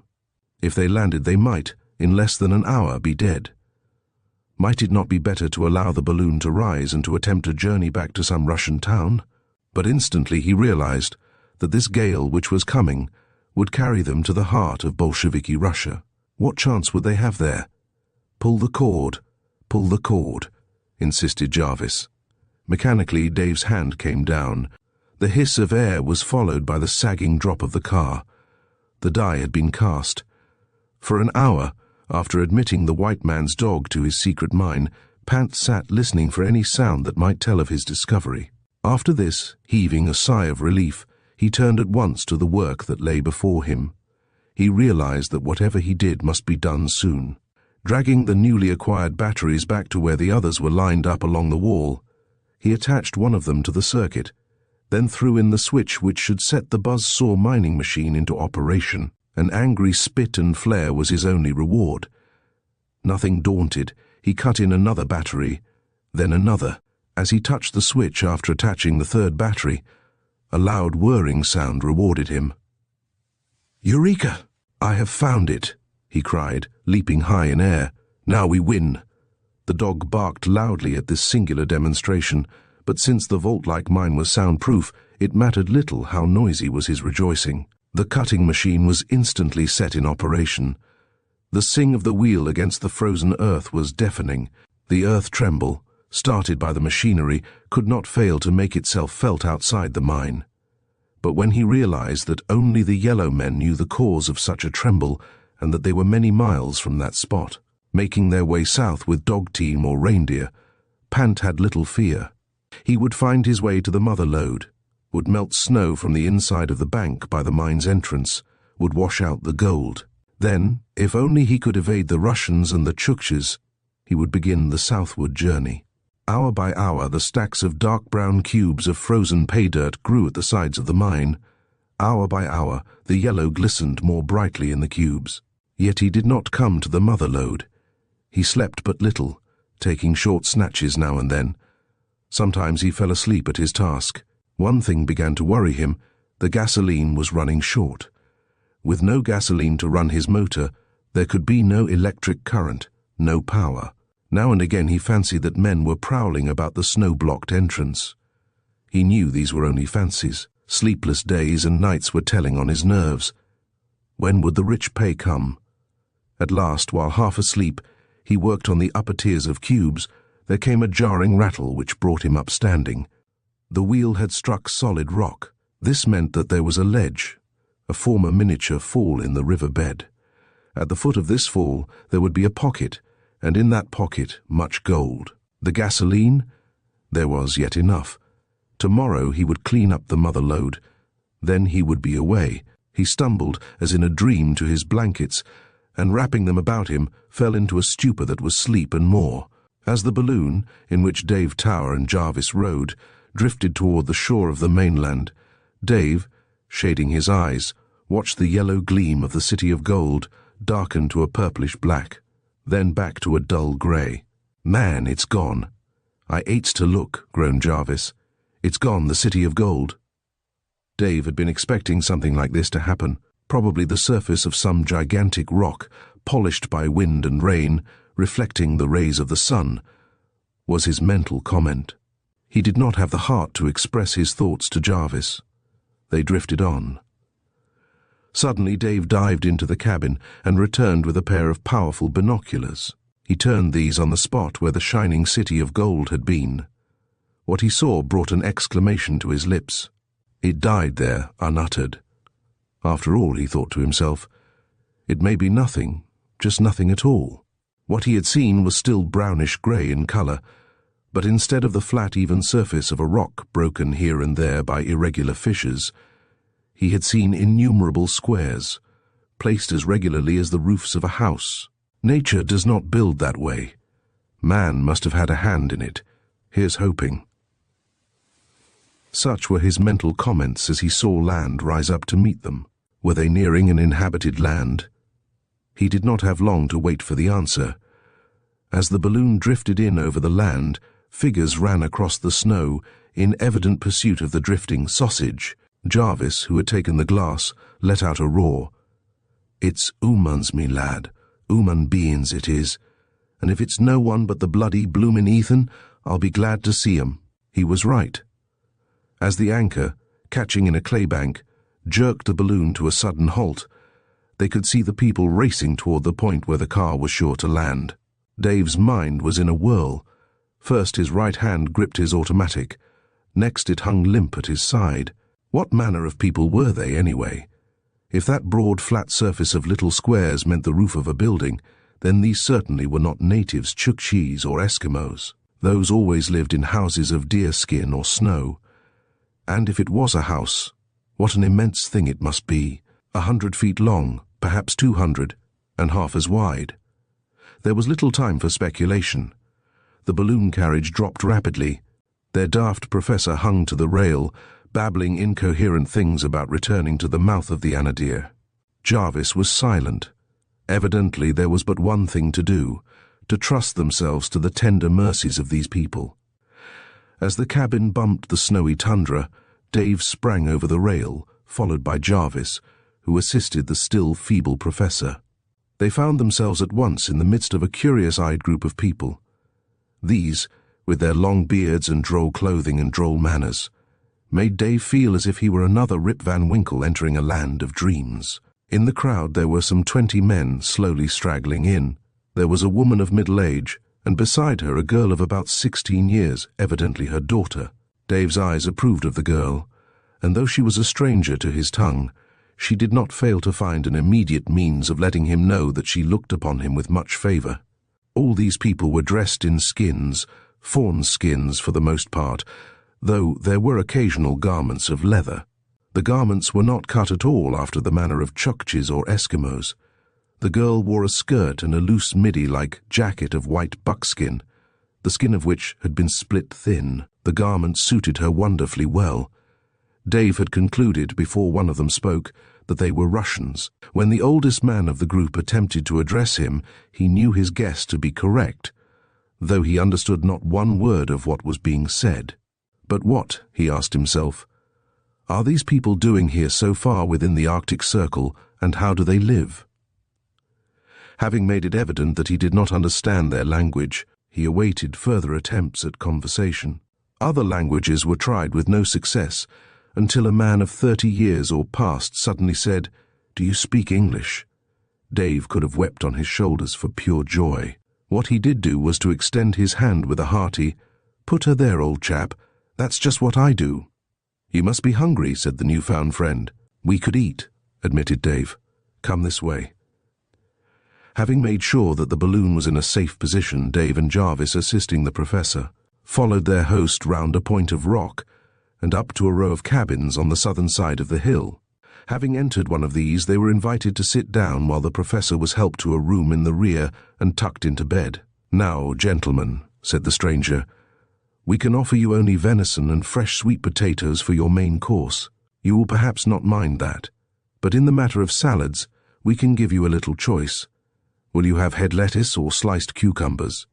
He smiled genially. Dave looked at Jarvis. Jarvis stared at Dave. Was this man jesting? Head lettuce and cucumbers in midwinter, inside the Arctic Circle? What a rank impossibility. Yet the man did not smile. "Mine's head lettuce and a little whale blubber," laughed Jarvis. "And yours?" smiled the host, turning to Dave. "Same," stammered Dave. "He's a jolly sport," sighed Jarvis as the man went out. "Next, he'll offer strawberries for dessert." Imagine their utter astonishment when the man returned presently with a wooden tray heavily laden with food, and on it not only 2 heaping wooden bowls of head lettuce, but 2 smaller bowls of luscious red strawberries, and beside each of these, a little wooden pitcher of rich cream. "Sorry we have to offer our food in such plain dishes," smiled the host. "We have experimented with pottery but have had no success as yet." He bowed himself out of the room. "Dave, old pal," said Jarvis, "don't move, don't speak to me, don't wake me up. I'm having such a beautiful dream." Chapter 15. Trapped. The day following his locating of the mother lode, Pant worked feverishly. Hardly 4 hours had passed when he found himself digging away the heart of the snowbank that blocked the entrance to his cave, and melting it that he might wash the pans of rich gold that were now being thawed from the cavity beneath the one-time river falls. "Going to be a rich haul," he whispered to his dog. "Richer than mine number 2, not so rich as number 1, but rich enough all right. And if we can make our getaway, oh boy." Only one thing troubled him as he worked. Not having been outside at the time the blizzard was piling snow about the entrance to the cave, he could not tell the exact depth of the snowbank, could not be sure that he was not removing too much of the snow and leaving too thin a crust above. This did not worry him greatly, however. The hard-packed snow would not crumble in easily, so he cut away at it until there was a hollow space at the mine's entrance 20 feet long and half as wide. Meanwhile, he was panning the pay dirt and putting it away in carefully sewed, split walrus skin sacks. At times, he paused to rub his hands together like Midas, as he stowed away another sack on the top of a small sled which was hidden in a corner. On this sled were a sleeping bag and a little food. When their work was completed and the gold all loaded on, he and the dog would harness themselves to this sled and steal out into the night. If they were successful in evading the Bolsheviki, the natives, and the little yellow men, they would hurry on to the south, where there was a reindeer station. There he would barter his watch and other valuables for 2 sled deer. He would hate parting with the dog, but he could not take him with the reindeer. The mine had been fairly stripped of its wealth and the sled loaded down with gold, when, as he drank his coffee, munched his hard biscuit and thought things through, he was startled by a growl from the dog. The next instant there came the dull thud of falling snow crust, followed by the jarring thump of a heavy body. A startled expression uttered in Russian brought Pant to his feet with his hand on his automatic. Realizing that one of the Russians had blundered upon the snow above the entrance, that it had caved in with him, and that the only chance of safety was in getting that Russian before he made his escape, he dashed down the mine. An unfortunate step threw him to the floor. This lost him the race. On reaching the spot, he found the Russian had vanished. "Well, old pal," he said, addressing the dog, "that means we gotta get out, and mighty quick too. That fellow's not coming back alone. Bolsheviki'll be swarming up here like bees in less time than it takes to tell it." He stood silent for a moment. Then he sprang into action. "I've got an idea." Seizing the long knife from a shelving rock at the side of the entrance, he began cutting cubes of snow from the bank. Working along the edge of the rocky cliff, where the bank was thickest, he soon had a side tunnel well started. He worked with feverish haste. It was only a matter of moments until the whole Bolshevik band would be upon him. To come out into the open was to invite death. To hide away in the side cavity in the snow with his gold. To wait until they had all entered the mine, then to burrow his way out and make his escape, seemed his only hope. When he had tunneled into the bank 10 or 12 feet and hurriedly arranged some blocks for closing the opening, he raced to the back of the mine for his sled. He had just made a grab for the draw strap when there came a sound from the entrance. He was trapped. They had come. His heart skipped a few beats. How many there were he could not tell, but more than enough. He must act and act quickly, and even so all seemed lost. On one thing he was determined. He would not abandon the gold save as a last resort. The dog, exercising an almost human sagacity, uttered not a single growl, but hung close to his master's side. Exerting all his strength, the boy threw the heavily laden sled upon his back. Then, in a crouching posture, he began making his way toward the entrance. There was no light, yet he made his way without a second's hesitation. Round little piles of frozen earth, and over heaps of stone and gravel. Not a rock was loosed, not a sound made by his soft, padded footsteps as he moved swiftly along the passage. Now he was a quarter way to the entrance, now half. No definite plan of action had entered his mind. He knew only that, in some way, he must make good his escape. Suddenly a light flared. A match had been struck. A bearded face flickered behind it in the shadows, then another and another. There followed a steadier gleam of light. "A candle!" the boy whispered in despair. He shrank back into the deeper shadows. The procession of grizzled giants moved forward with caution. Soon they were 20 feet from him, and then only 10. It seemed inevitable that he should be seen. The moment for action had arrived. In his right hand was a heavy lump of frozen pay dirt. With a sure twist of the wrist, he sent this crashing into the candle. Amid the curses of the men, the candle snuffed out. The next instant, there came a thundering crash. Pant had overturned a whole tier of pay dirt cubes.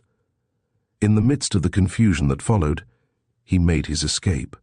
Scorning his snow den, in which he was to have hidden, he scrambled out of the main entrance and, with the sled shooting on before him down the steep incline, headed straight toward the ice-blocked ocean. It was but a matter of moments until he found himself effectually lost in the labyrinth of ice piles and upended cakes on that endless expanse of ice that lined the shore. Breathing more easily, he sat down upon his sled, and after digging into his scant food supply, opened a can of frozen beans. These he shared with his dog. Having eaten, he took up his tireless march to Vladivostok. These things had been happening to him while his former companion, Johnny Thompson, was threading his way through the ice floes to Vladivostok, while Johnny was completing his journey and making his trading trip to the wandering city of Mongols. Pant was hurrying southward. This passage was uneventful.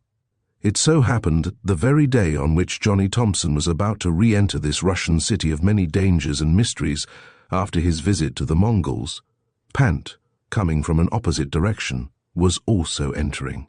It will not, I am sure, seem strange that Johnny at this very time found himself longing for this companion and his protection. And, of course, since Johnny was known to have gone to Vladivostok, it will not seem strange that Pant was wondering if he would be able to locate him there. You will observe that the clan is gathering.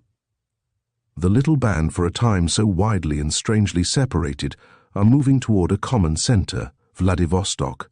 Pant and Johnny are at the city gates. But Dave and Jarvis, far in the north, are only hoping. If they can get the balloon afloat and can manage the engine, Vladivostok is to be the airport of their dreams. Chapter 16. The City of Gold. The head lettuce, strawberries, and the cream which Dave, Tower, and Jarvis saw before them on the wooden tray in the cabin of the mysterious Russian were part of no dream but a glorious reality. Their palates testified to that fact in prompt order. "But where'd they come from?" inquired Dave, smacking his lips. "Don't ask," grumbled Jarvis. "It's enough they're here." Dave did ask, and he did receive a reply. They had hardly finished their meal when the friendly stranger was at hand, ready to show them the village. The cabins they had seen were ordinary affairs built of driftwood.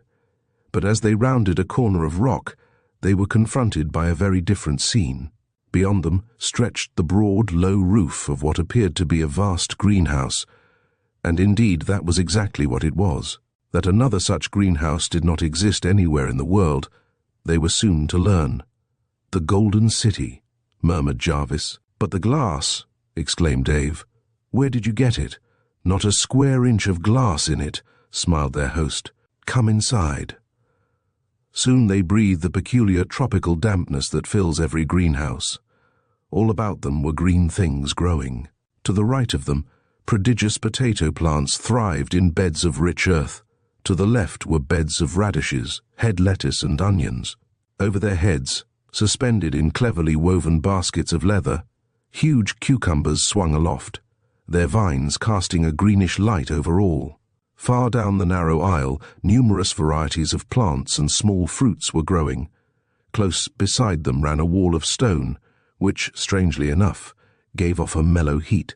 Along the wall to the right ran a stone trough, and in this, a murmuring stream of water went glittering by. "Tell us the answer to this fable," whispered Dave.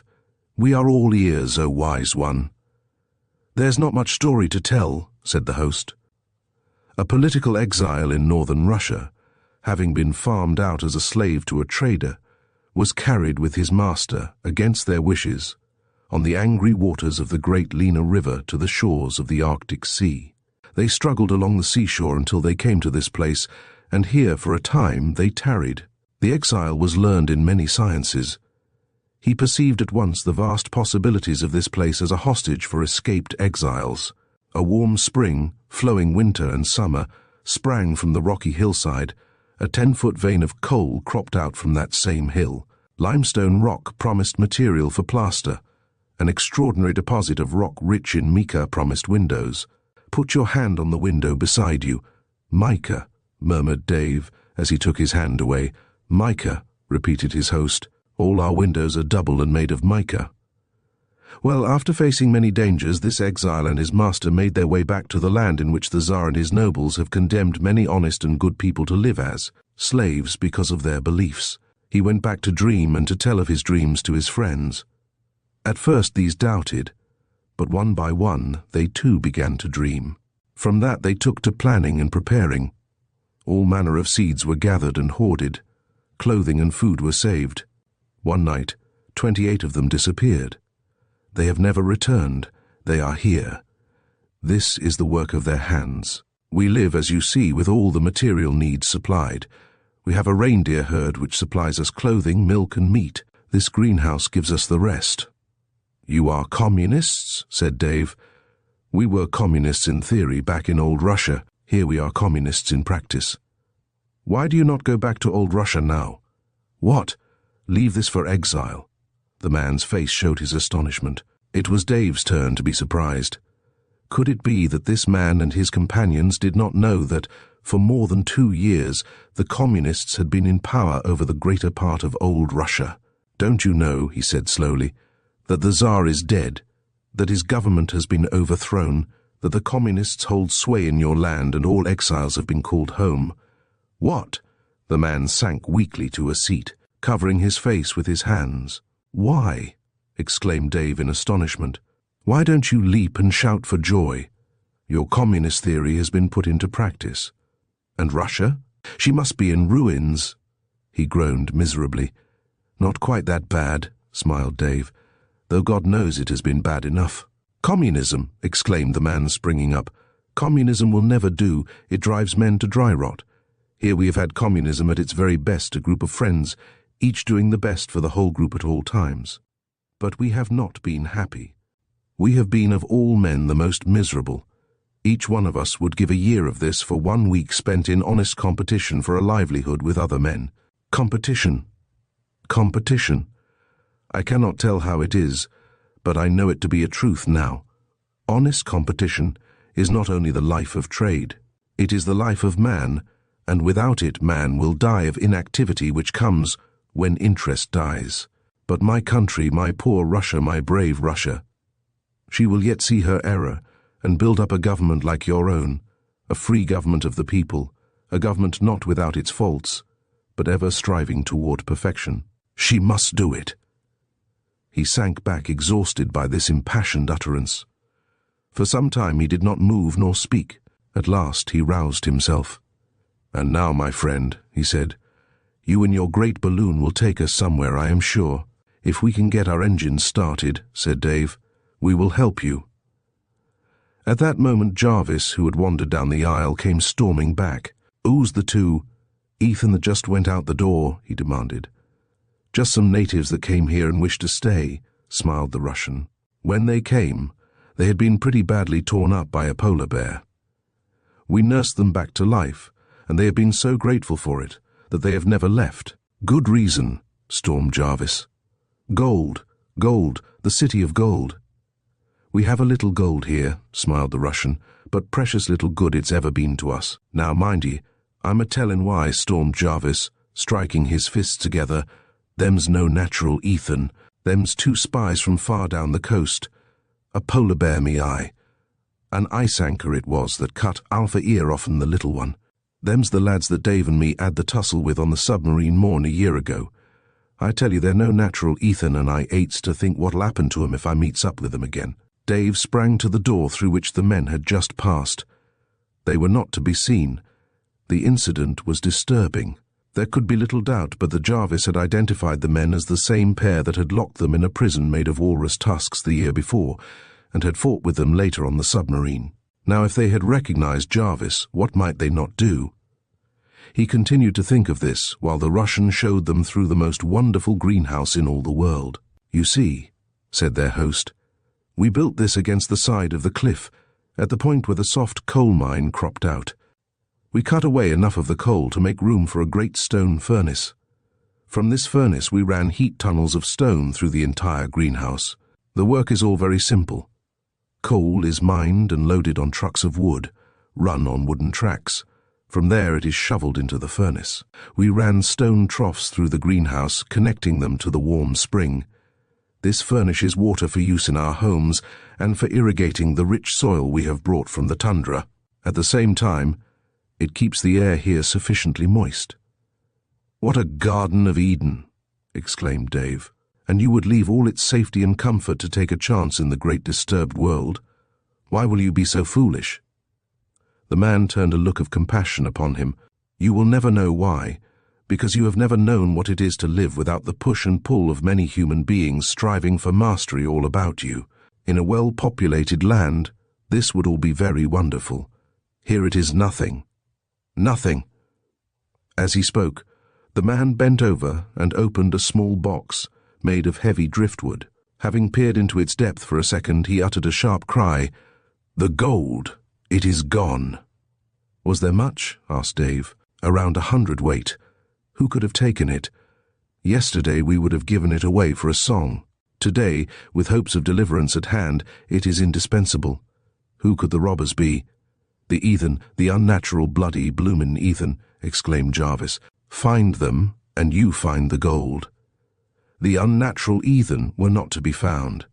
Had the earth opened up and swallowed them, they could not have more completely vanished from the region of the City of Gold. When a search far and wide had been made for them, with no results, attention was turned to the problem of a journey to other lands, for, even robbed of their gold as they were, these former exiles were eager to escape and to try their hand at making a living in more populated lands. 3 days were spent in futile attempts to start that oriental engine.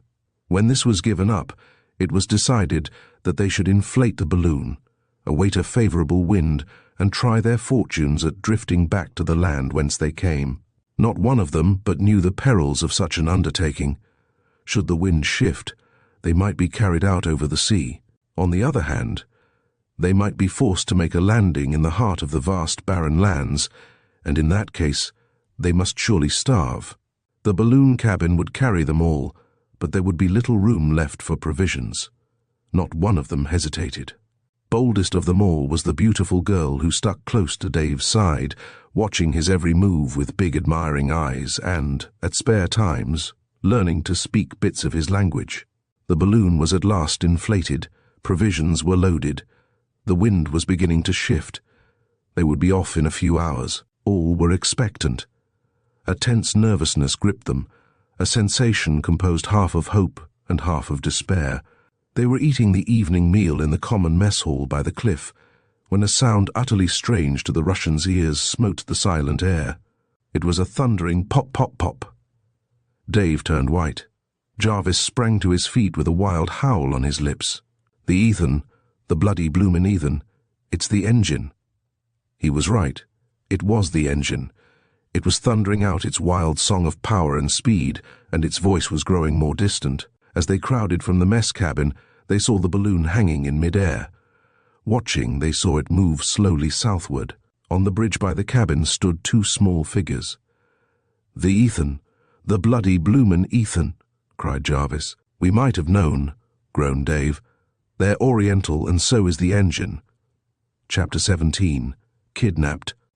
On entering the city, after leaving his cattle in safe keeping at the farmyard, Johnny Thompson went directly to Red Cross headquarters to inquire for Maisie.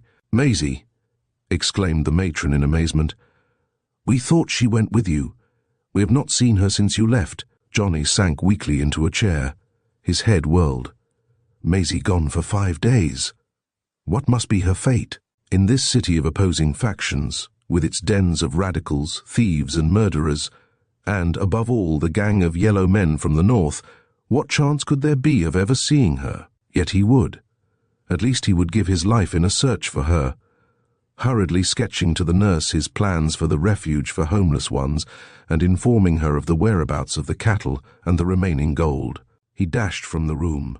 Armed with his automatic, he went at once to the heart of the most treachery-ridden city in the world. Where was he to search for her? He had not the remotest notion. Suddenly, thinking of the telegram she meant to send to Hong Kong ordering rice and sweet potatoes, and of the visit she had meant to make to the owner of the unoccupied hotel, he decided to attempt to trace her steps at these places. At the telephone station, the agent, referring to his reports, established the fact that she had sent the telegrams. At the office of the owner of the hotel she was unknown. No American woman had been to him to rent the hotel. That much then was settled. Somewhere between the telegraph office and the hotel owner's place of business, she had been spirited away. Johnny began tracing out the course she would probably have taken. A narrow side street offered a short cut. Being familiar with the city and in a hurry, she would take that. Halfway down this street, Johnny came upon a familiar door. It was that of Wu Cheng, the Chinese costumer. He had had dealings with Wu Cheng during his sojourn in this city as a soldier. Here was a man he could trust. He paused by the door and gave the accustomed signal of those other days. In answer to his rap, the door opened a crack. "Ooh-wee, Johnny," grunted the Chinese man, opening the door, then closed it quickly as Johnny entered. "You come by." He rubbed his hands together. "No come by." "Wanchi come show?" "No wanchi come show, no wanchi money." "Ooh-wee," grunted the Chinese man again. Johnny's eyes were restlessly roving over the array of garments that hung on either side of a narrow aisle. Suddenly he uttered a low exclamation and sprang to a corner and examined a woman's dress. "Wu Cheng," he demanded almost fiercely, "where you come by this?" "Ooh-wee," squealed the Chinese man. "Can't tell mine, not savvy mine." "You want your savvy," Johnny hissed between tight-set teeth. "Maybe can do," murmured the Chinese man hurriedly. "No see. Maybe now see. See Japanese man, this one very small Japanese man. This one think mine. Good," said Johnny. "Now perhaps you can tell me what kind of a dress he took away." "Maybe can do." The man, fumbling among his garments, came upon a plain Russian peasant type of dress. "Take look-see," he murmured. "1, 2, 3, Alisimi." All right, you no speak sea mine savvy. No speak, murmured Wu Cheng. Goodbye, said Johnny, bolting out of the door. Maisie's dress, he mumbled to himself. They have transformed her into a Russian peasant girl for their safety, but where have they taken her? As he rounded the corner, an old familiar sound smote his ear. The rat-tat-tat of a machine gun. It was accompanied almost at once by another and yet another. An uprising and a battle, he muttered savagely. Worse and worse. What chance has a fellow got? Do well enough if I escape the firing squad. The two Oriental spies in the balloon they had stolen from Dave Tower and Jarvis were not as fortunate as in the first instance. They seemed to be. There was practically no wind. The engine was slow in getting the bulky sausage under way. Suddenly, as the watchers, with despair written on their faces, gazed skyward, they saw something slip from the cabin deck and drop like a plummet. A silvery thread appeared to follow it. "The anchor and the cable," exclaimed Dave. "It's got away from them. If it catches, come on." He was away like a rocket.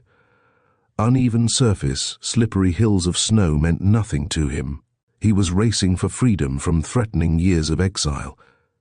Jarvis, followed by the Russians, came on more slowly. As they mounted a low hill, they saw the cabin of the balloon give a sudden lunge. "She's caught," panted Jarvis. "Airs open, she holds." In another second, a groan of despair escaped his lips. It was true that the anchor had caught in a frozen bank of earth and was holding fast, but the men were bending over the rail, working with the upper end of the steel cable. If they could loosen it or file it, causing it to snap, no human power could bring them back, and if they got away with the balloon. But after despair came hope. There sounded the pop of an automatic. 6 shots came in quick succession. "Dave's a wonder with an automatic," exclaimed Jarvis. The men worked on.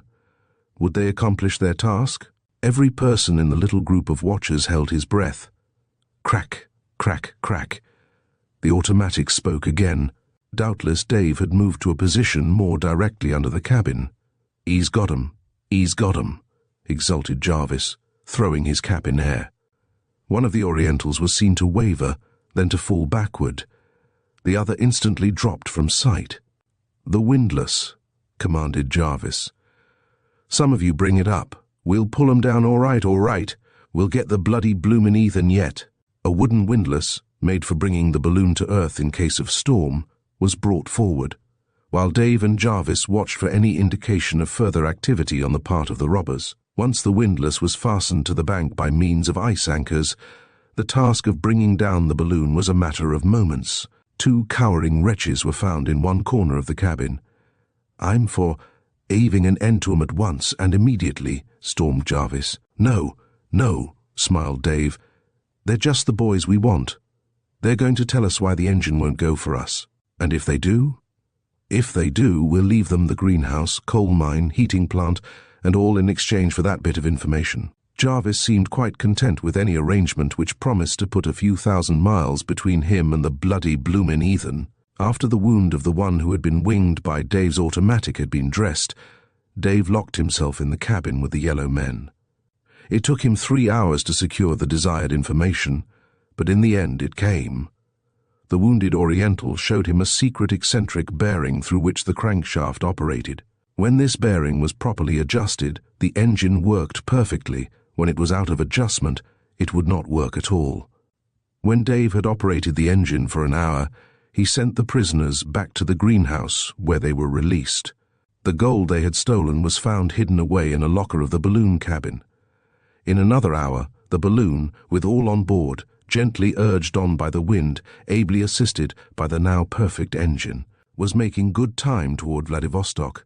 As Johnny Thompson hesitated at the head of the street, listening to the rat-tat-tat of machine guns, uncertain which way to turn, he heard the distant thunder of an engine in mid-air. Gazing away to the north, he saw a dirigible balloon circling in search of a likely lighting place. "I wonder which faction that bird belongs to," he murmured. If he had but known the truth, a little ray of hope would have pierced the gloom of his leaden sky. For this balloon was none other than the one he had seen carry his good friends, Dave and Jarvis, away from the mines some weeks before. They had made the journey in safety, Twice they had been obliged to land to escape the fury of a storm. Wild reindeer had made up for the scantiness of their food supply. Now they were about to alight and enter the city of many mysteries. Pant had already entered. The clan was gathering for stirring events, for the development of new mysteries and the solving of old ones. Soon, all unknown to one another, Dave and Jarvis, Pant, Johnny Thompson, Sio San and Maisie would be in the same city, a city seething in the tumult of revolt. Chapter 18, Under Machine Gun Fire. By the time Johnny had left the den of Wu Cheng, night had come down upon the city. It was by the light of a golden moon that he saw the balloon hanging in the sky. The balloon, however, interested him little. He was thinking only of Maisie. He had decided to make his way to a corner of the city occupied by Japanese people of doubtful character. To do this, he must leave the street he was in and, after turning to his right, go straight ahead for 10 blocks. He was not long in discovering that the carrying out of his plans would put him in the greatest danger. The cross street was jammed with Russians who fled from the raking fire of machine guns set somewhere at the head of that street. Johnny could still hear their rat-tat and the sing of bullets. Men, women and children ran through the street. An aged peasant woman, her face streaming with blood, toppled toward him, then fell. He sprang to assist her, but 2 of her own people came to her aid. "What's the rumpus?" He hazarded the question in English. "Nobody knows," said a clean-faced young Russian. "It's the Japanese shooting. Can't tell why. Probably just nervous. Nothing was done against them, though St. Christopher knows it's plenty we'd like to do. They want this peninsula, and if keeping us fighting among ourselves will give it to them, they'll win it. I've seen their spies 2,000 miles from the last sign of civilization. They are everywhere, like fleas. I've got to get at some of them." "Think they kidnapped a friend of mine," said Johnny. "But how can I get past this?" "I know a closed private alley. Want to try that?" "I'll try anything. Come." The man led the way half the distance back to Wu Cheng's door, then suddenly opened a door in a wall. "See, through there." He closed the door behind Johnny. Johnny looked about. Straight on before him lay a path, to the right of which was a garden. At the end of the path was another door. "Must open on another street," he muttered to himself. "Touchy sort of business this, prowling through a strange city at night with a big row on foot. Can't be helped, though." He reached the door only to find it locked. The wall was not high. A gnarled pear tree offered him a lift to the top. He had soon scaled it, and was looking up and down the narrow street that ran on the other side. "Not a soul in sight," he whispered. He listened for a second. The rattle of machine gun fire had ceased. Now and again there came the crack of a rifle or automatic. Johnny slipped off the wall. His feet had hardly touched ground when a shot rang out, and a bullet sang past him. Dodging into the deep-set doorway, he whipped out his automatic and waited. Footsteps were approaching. "Jig's up," he muttered. "Worse luck for it." His hands fumbled at the door. In a second there came a dull thud on the other side of it. He had pushed his automatic through a latch-string opening. "No use getting caught armed," was his mental comment. In another moment, the Japanese military police were upon him. In vain he told them that he was an American, in vain presented his papers. They had seen him climb over the wall, that was enough. Many Russian radicals spoke English very well, and as for papers, they could be forged. Besides, were there not many American radicals, soldiers of fortune, here assisting in the attempt to overthrow their rule? He should go to prison at once, and tomorrow. There was something so sinister about the way they said that tomorrow that it sent the cold chills racing down his spine. Down one narrow street, then another, and another they went until, eventually, they came to a frowning stone wall with an iron grating set, deep in an arched anteroom. Through this doorway he was thrust, and the lock clanged behind him. He was not alone. He had hardly taken a step before he stumbled upon a prone form. Many men and some women were sprawled about on the stone floor. "Americana," came in a shrill whisper. "Lie down here." Johnny obeyed. "Got you, did they?" said the voice with a Russian accent. "Yes, and for what?" said Johnny. "In this land we do not ask for what. It is enough that we are got." "What's tomorrow?" asked Johnny suddenly. "Tomorrow we'll be shot." "That's cheerful," said Johnny. "What time?" "Before dawn." "That's rotten soon," said Johnny. "I don't think I'll stay to see it." "I guess you will," said the stranger. There seemed nothing more to be said, so the two new-found friends lay there in silence. Each was busy with his own thoughts. Johnny's were mostly of Maisie, and of the thousands of starving children they had hoped to aid. "It's sure rotten luck," he ejaculated at last. Just at that moment the great iron gate was heard to creak on its hinges. Other wretches were being pitched inside to await their doom. The door was so deeply set in the wall that nothing could be seen of the newly arrived prisoners. As Johnny lay wondering what they were like, he heard a shrill whisper, "Johnny, Johnny Thompson." "Here," he whispered back. There were sounds of a person crawling toward him, the curse of a Russian who had been disturbed in what was probably his last sleep. Then Johnny's lips uttered a low exclamation. He had caught the dull gleam of a golden ball of fire. "Pant," he murmured. "It's me, Johnny." The boy's hand touched him. Johnny was dumbfounded. "How'd they get you?" "Beaned one of them cops, I did.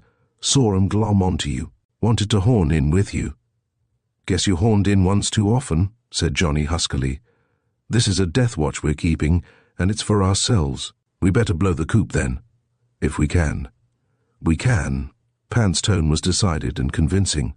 For some time after that the two boys spoke of their experiences since last they met. "You see, I got it cashed out yonder 3 hills and a hike outside this burg. She'll tip the beam at a century weight and a half, maybe more. All pure gold, you bet. And it's all for the little Russian kids, every bit. I ain't held back a copper." Johnny, knowing that Pant was speaking of the gold he had taken from mine number 3 and had sledded nearly 3,000 miles to Vladivostok at risk of his life, could only grip his hand and swallow hard. "Gee," said Pant, when Johnny had finished his story. "We'll have to find that Maisie of yours, and quick, but we've got to get out of here first." He was ready with his plans after a moment's thought. Prisoners were being brought in every 10 or 15 minutes. There were no lights in the prison, and the military police carried none. The place was pitch dark. He did not say that he could see well enough, but from past experiences, Johnny knew that he could. They would creep close to the iron gate, and when it was opened to admit others, they would crawl out on hands and knees. "And if luck's bad, then this," said Pant, slipping a small dagger into Johnny's hand. "You got one too?" "Sure." "All right." They crept close to the gate and waited. 5 minutes passed. 10 minutes of dreadful silence went by with never an approaching footstep. Johnny's heart beat painfully. What if the last poor victim had been brought to await his doom? Dawn would be breaking, and then the firing squad. Cold perspiration beaded his forehead. But hold! There came again the shuffle of feet. A lone prisoner was being brought in. "Now!" came in a faint whisper. A steady hand gripped his arm. He felt himself led forward. A foot scraped his knee. It was the incoming prisoner. He uttered no sound. They were now on the outside of the gate. Flattening themselves against the wall, not daring to breathe, they waited. Turning, the police clicked their heels and marched away. Outside, before the open anteway, marched a solitary guard. Once they were past him, they were safe. Fortune favored them. The man hazarded a moment off duty to step into a door for a cup of coffee. In that moment, they were away. "Easy," said Pant.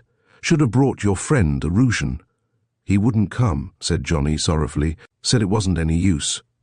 All we got to do's keep hid till morning." They escaped from the alley through a gate into a garden, and there, in a shed against the side of a brick building, they waited for the morning.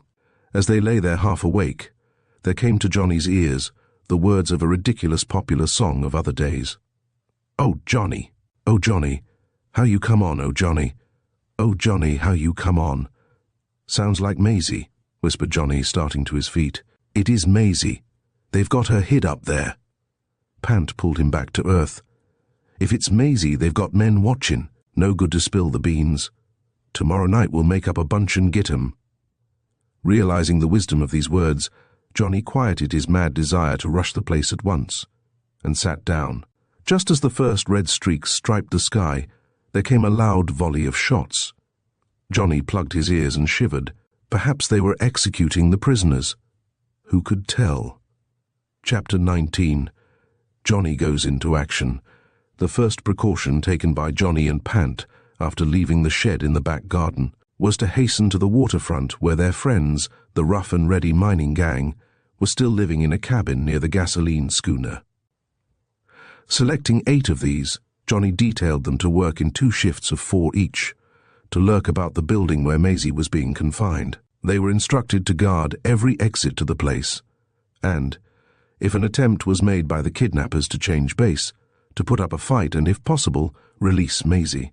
Johnny realized that time was precious, that not one moment must be lost in going to the rescue of his girl pal, but in this land of many soldiers and little law, it was necessary to move with caution. When darkness came, with his gang of miners and a few other hardy fellows, he could rush the place and bring Maisie away without being caught in the hopelessly entangled net of Russian law. Pant appeared to have lost all interest in the case. He went prowling along the waterfront, peering into every junk shop he came to. What he finally pounced upon and carried away, after tossing the shopkeeper a coin, amused Johnny greatly. It was a bamboo pole, like a fishing pole, only much larger. He estimated it to be at least 5 inches across the base. Now what in time does he want of that? Johnny asked himself. Arrived at the Red Cross station, Pant disappeared with his pole inside an old shed that flanked the Red Cross building. Johnny saw little more of him that day. Pant went out after lunch to return with a cheap looking-glass and a glass cutter. There was an amused grin lurking about his lips as Johnny stared at him, but he said nothing, only returned to his shed and his mysterious labors. As darkness fell, the clan gathered.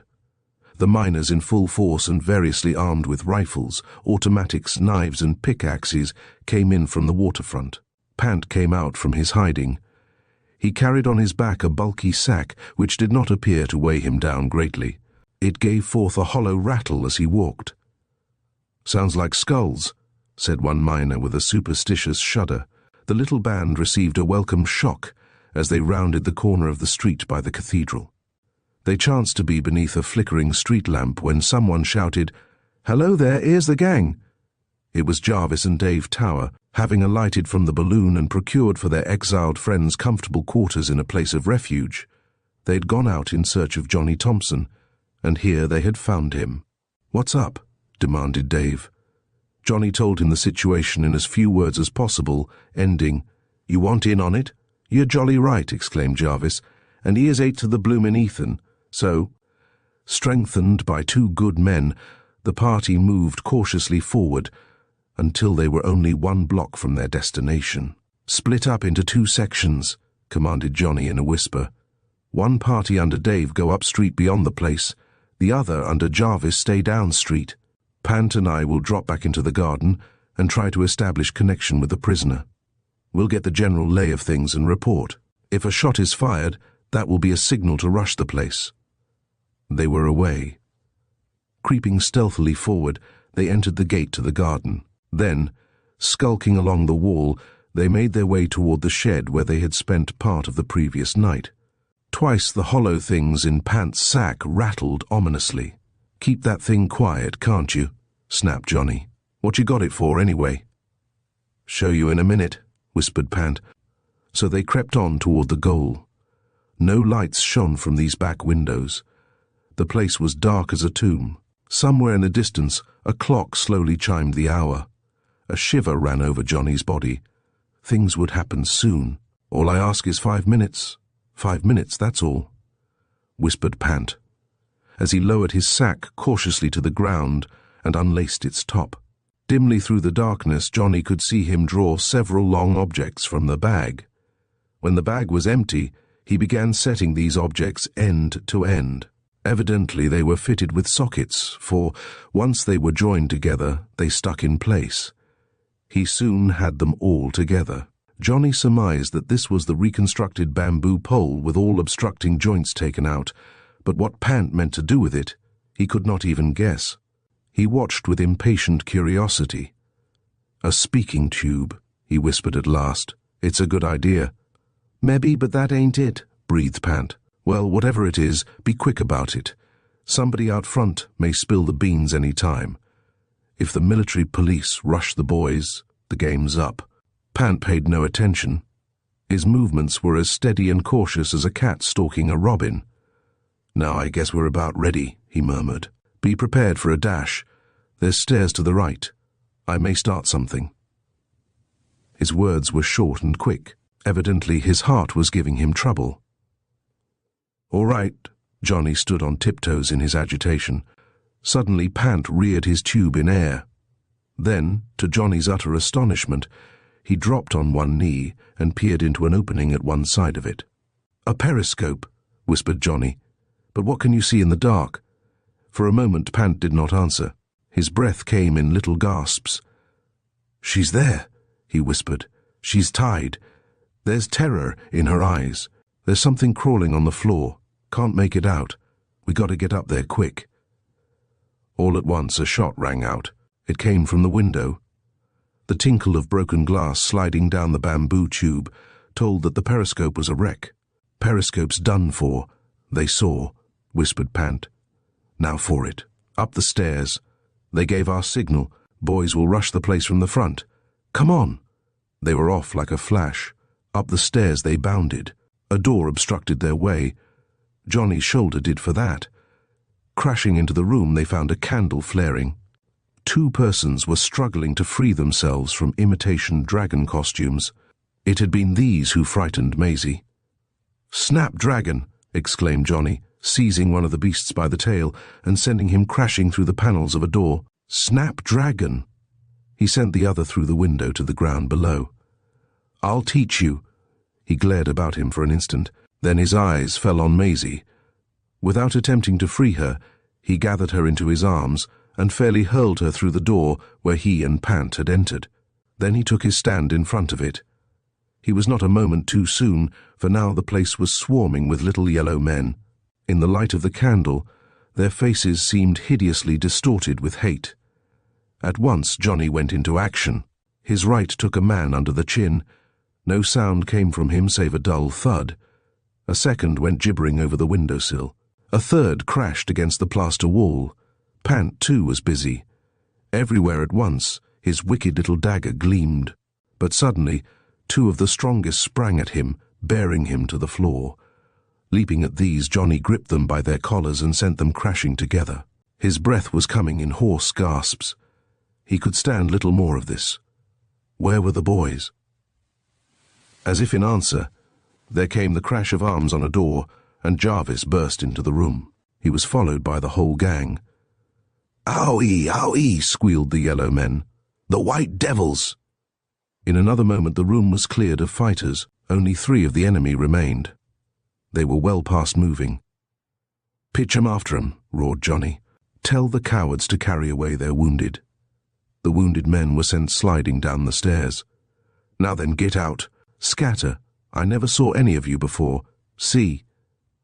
There was a roar of understanding from the men. Then they faded.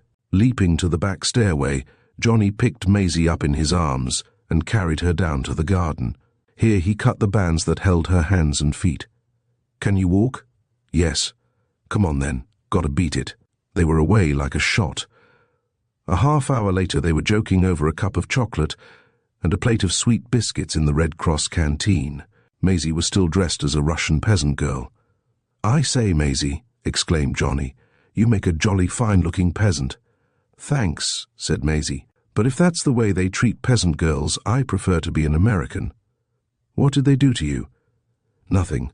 Only tried to frighten me into telling where the gold was. It's not so much what they did as what they would have done." She shivered. "Did they get any of the gold?" "Not an ounce.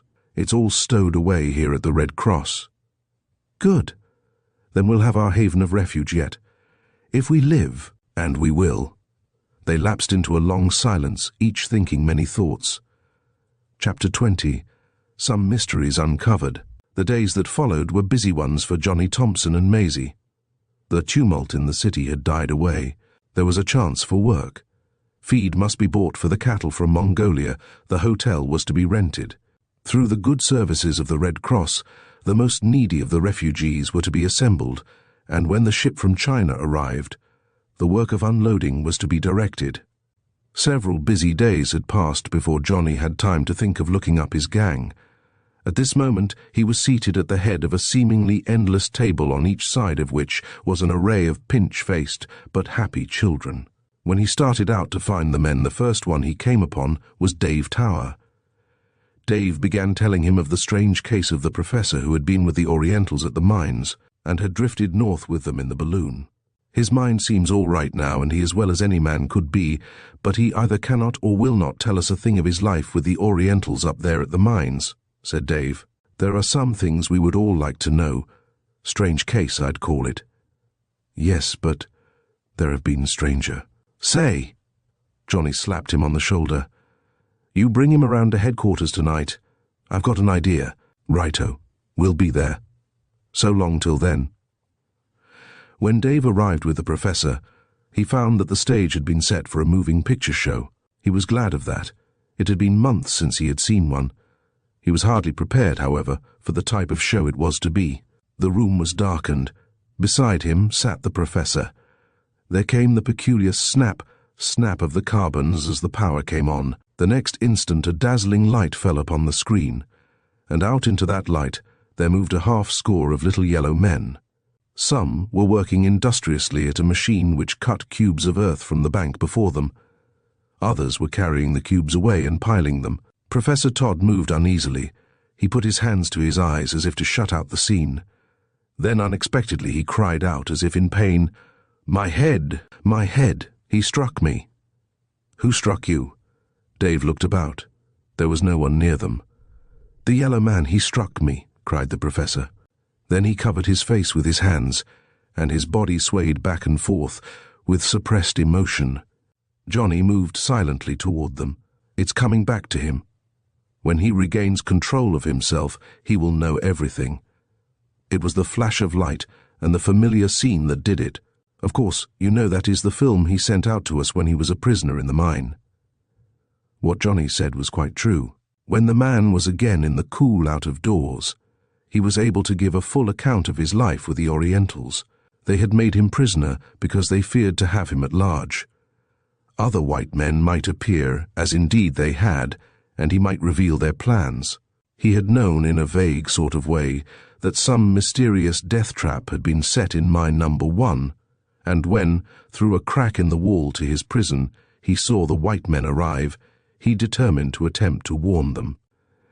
This he did by singing songs to the Orientals, and, at the same time, making phonographic records to be sent rolling down the hill later.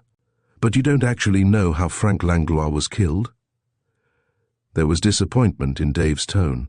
No, I do not, said the professor. Oh, as to that, said Johnny.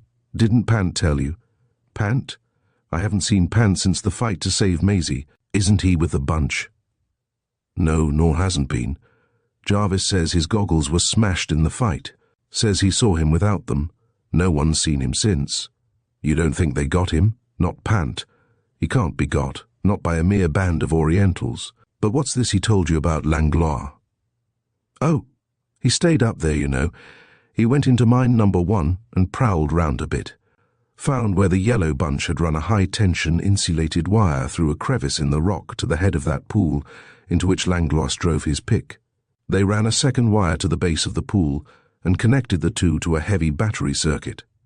They discovered that the pool rested upon a chalk rock which was good insulation. There was, therefore, no ground to it. But the damp spot on which Langlois was standing when he swung the pick was grounded. The minute he struck the pool, the whole current passed through his body. Electrocuted. Yes. Well, that's settled, said Dave after a moment's reflection. Now what about Pant? Where is he? Let's go ask the gang. In a little cabin close to the waterfront, they found the gang. They were all there but Pant. Where's Pant? Asked Johnny. On his way to America, said one of the men. Saw him on the steamer not a half-hour ago. He told me to tell you he'd left the gold for you up at the Red Cross. Have his goggles on? Nope. And his eyes? The men, leaning forward eagerly, listened for the answer to this question. Steamer was pulling out. I was too far away to see him. Oh. The men sank back in disgust. "As for that," said Jarvis, "I seen him plain enough the night of the scrap. He'd had his goggles smashed to bits. I saw his eyes plain as I see yours." The men leaned forward again, and Jarvis went on. "And hope I may die for it, if he ain't got one panther eye. I saw the pupil of it shut up in the light just like a cat's. You'll die for it, or say you're wrong anyway about the panther part," smiled Johnny. "Do we mean to say I lied?" demanded Jarvis hotly. "Not exactly that. You saw what you expected to see, that's all. As far as the panther part is concerned, you're dead wrong." All eyes were now turned on Johnny. "You see," he smiled, "the pupil of a panther's eye does not contract to a line in the light as a house cat's does. It contracts to a smaller circle, just as yours and mine do. Go consult your encyclopedia. Ask any hunter of big game or keeper of a zoo, and he'll tell you that I'm right." The laugh was plainly on Jarvis, and he got it from everyone. "All the same," he maintained stoutly, "that don't prove that Pant ain't got a cat's eye, and you all know he has or he's a devil. He can see in the dark." There was no disputing this point, and there the argument dropped. 2 months later, having got the haven of refuge well established and turned over to the management of the Red Cross, Johnny and Maisie were on a Pacific liner bound for America. Johnny might return at some future time to the Seven Mines, but for the present he had had quite enough of Russia. The gang were all on board. With Dave went 2 persons, the beautiful young exiled Russian girl and her mother. As the steamer lost the last glimpse of land, Johnny drew from his pocket a wireless message he had received that morning. It read, "Come over. Get in on something good. Secret Service and a 3-ring circus, Pant." "Secret Service and a 3-ring circus," repeated Johnny. "Sounds pretty good. Worth looking up. Pant's a queer one. Bet he's found something different and mysterious. I'll bet on that." He had. But this story must be told in our next volume. As the dust settles and the mystery unfolds, Johnny Thompson discovers that the truth is often more perilous than it seems. With the haunting memories of a friend lost to the shadows and the ever-watchful eye of danger, Johnny must confront not only the perils of the mine, but also the treacherous human nature that lurks within. Panther Eye leaves us pondering the depths of human ambition and the lengths one will go to uncover the truth. Thank you for joining us on this thrilling journey, and stay tuned for more captivating stories.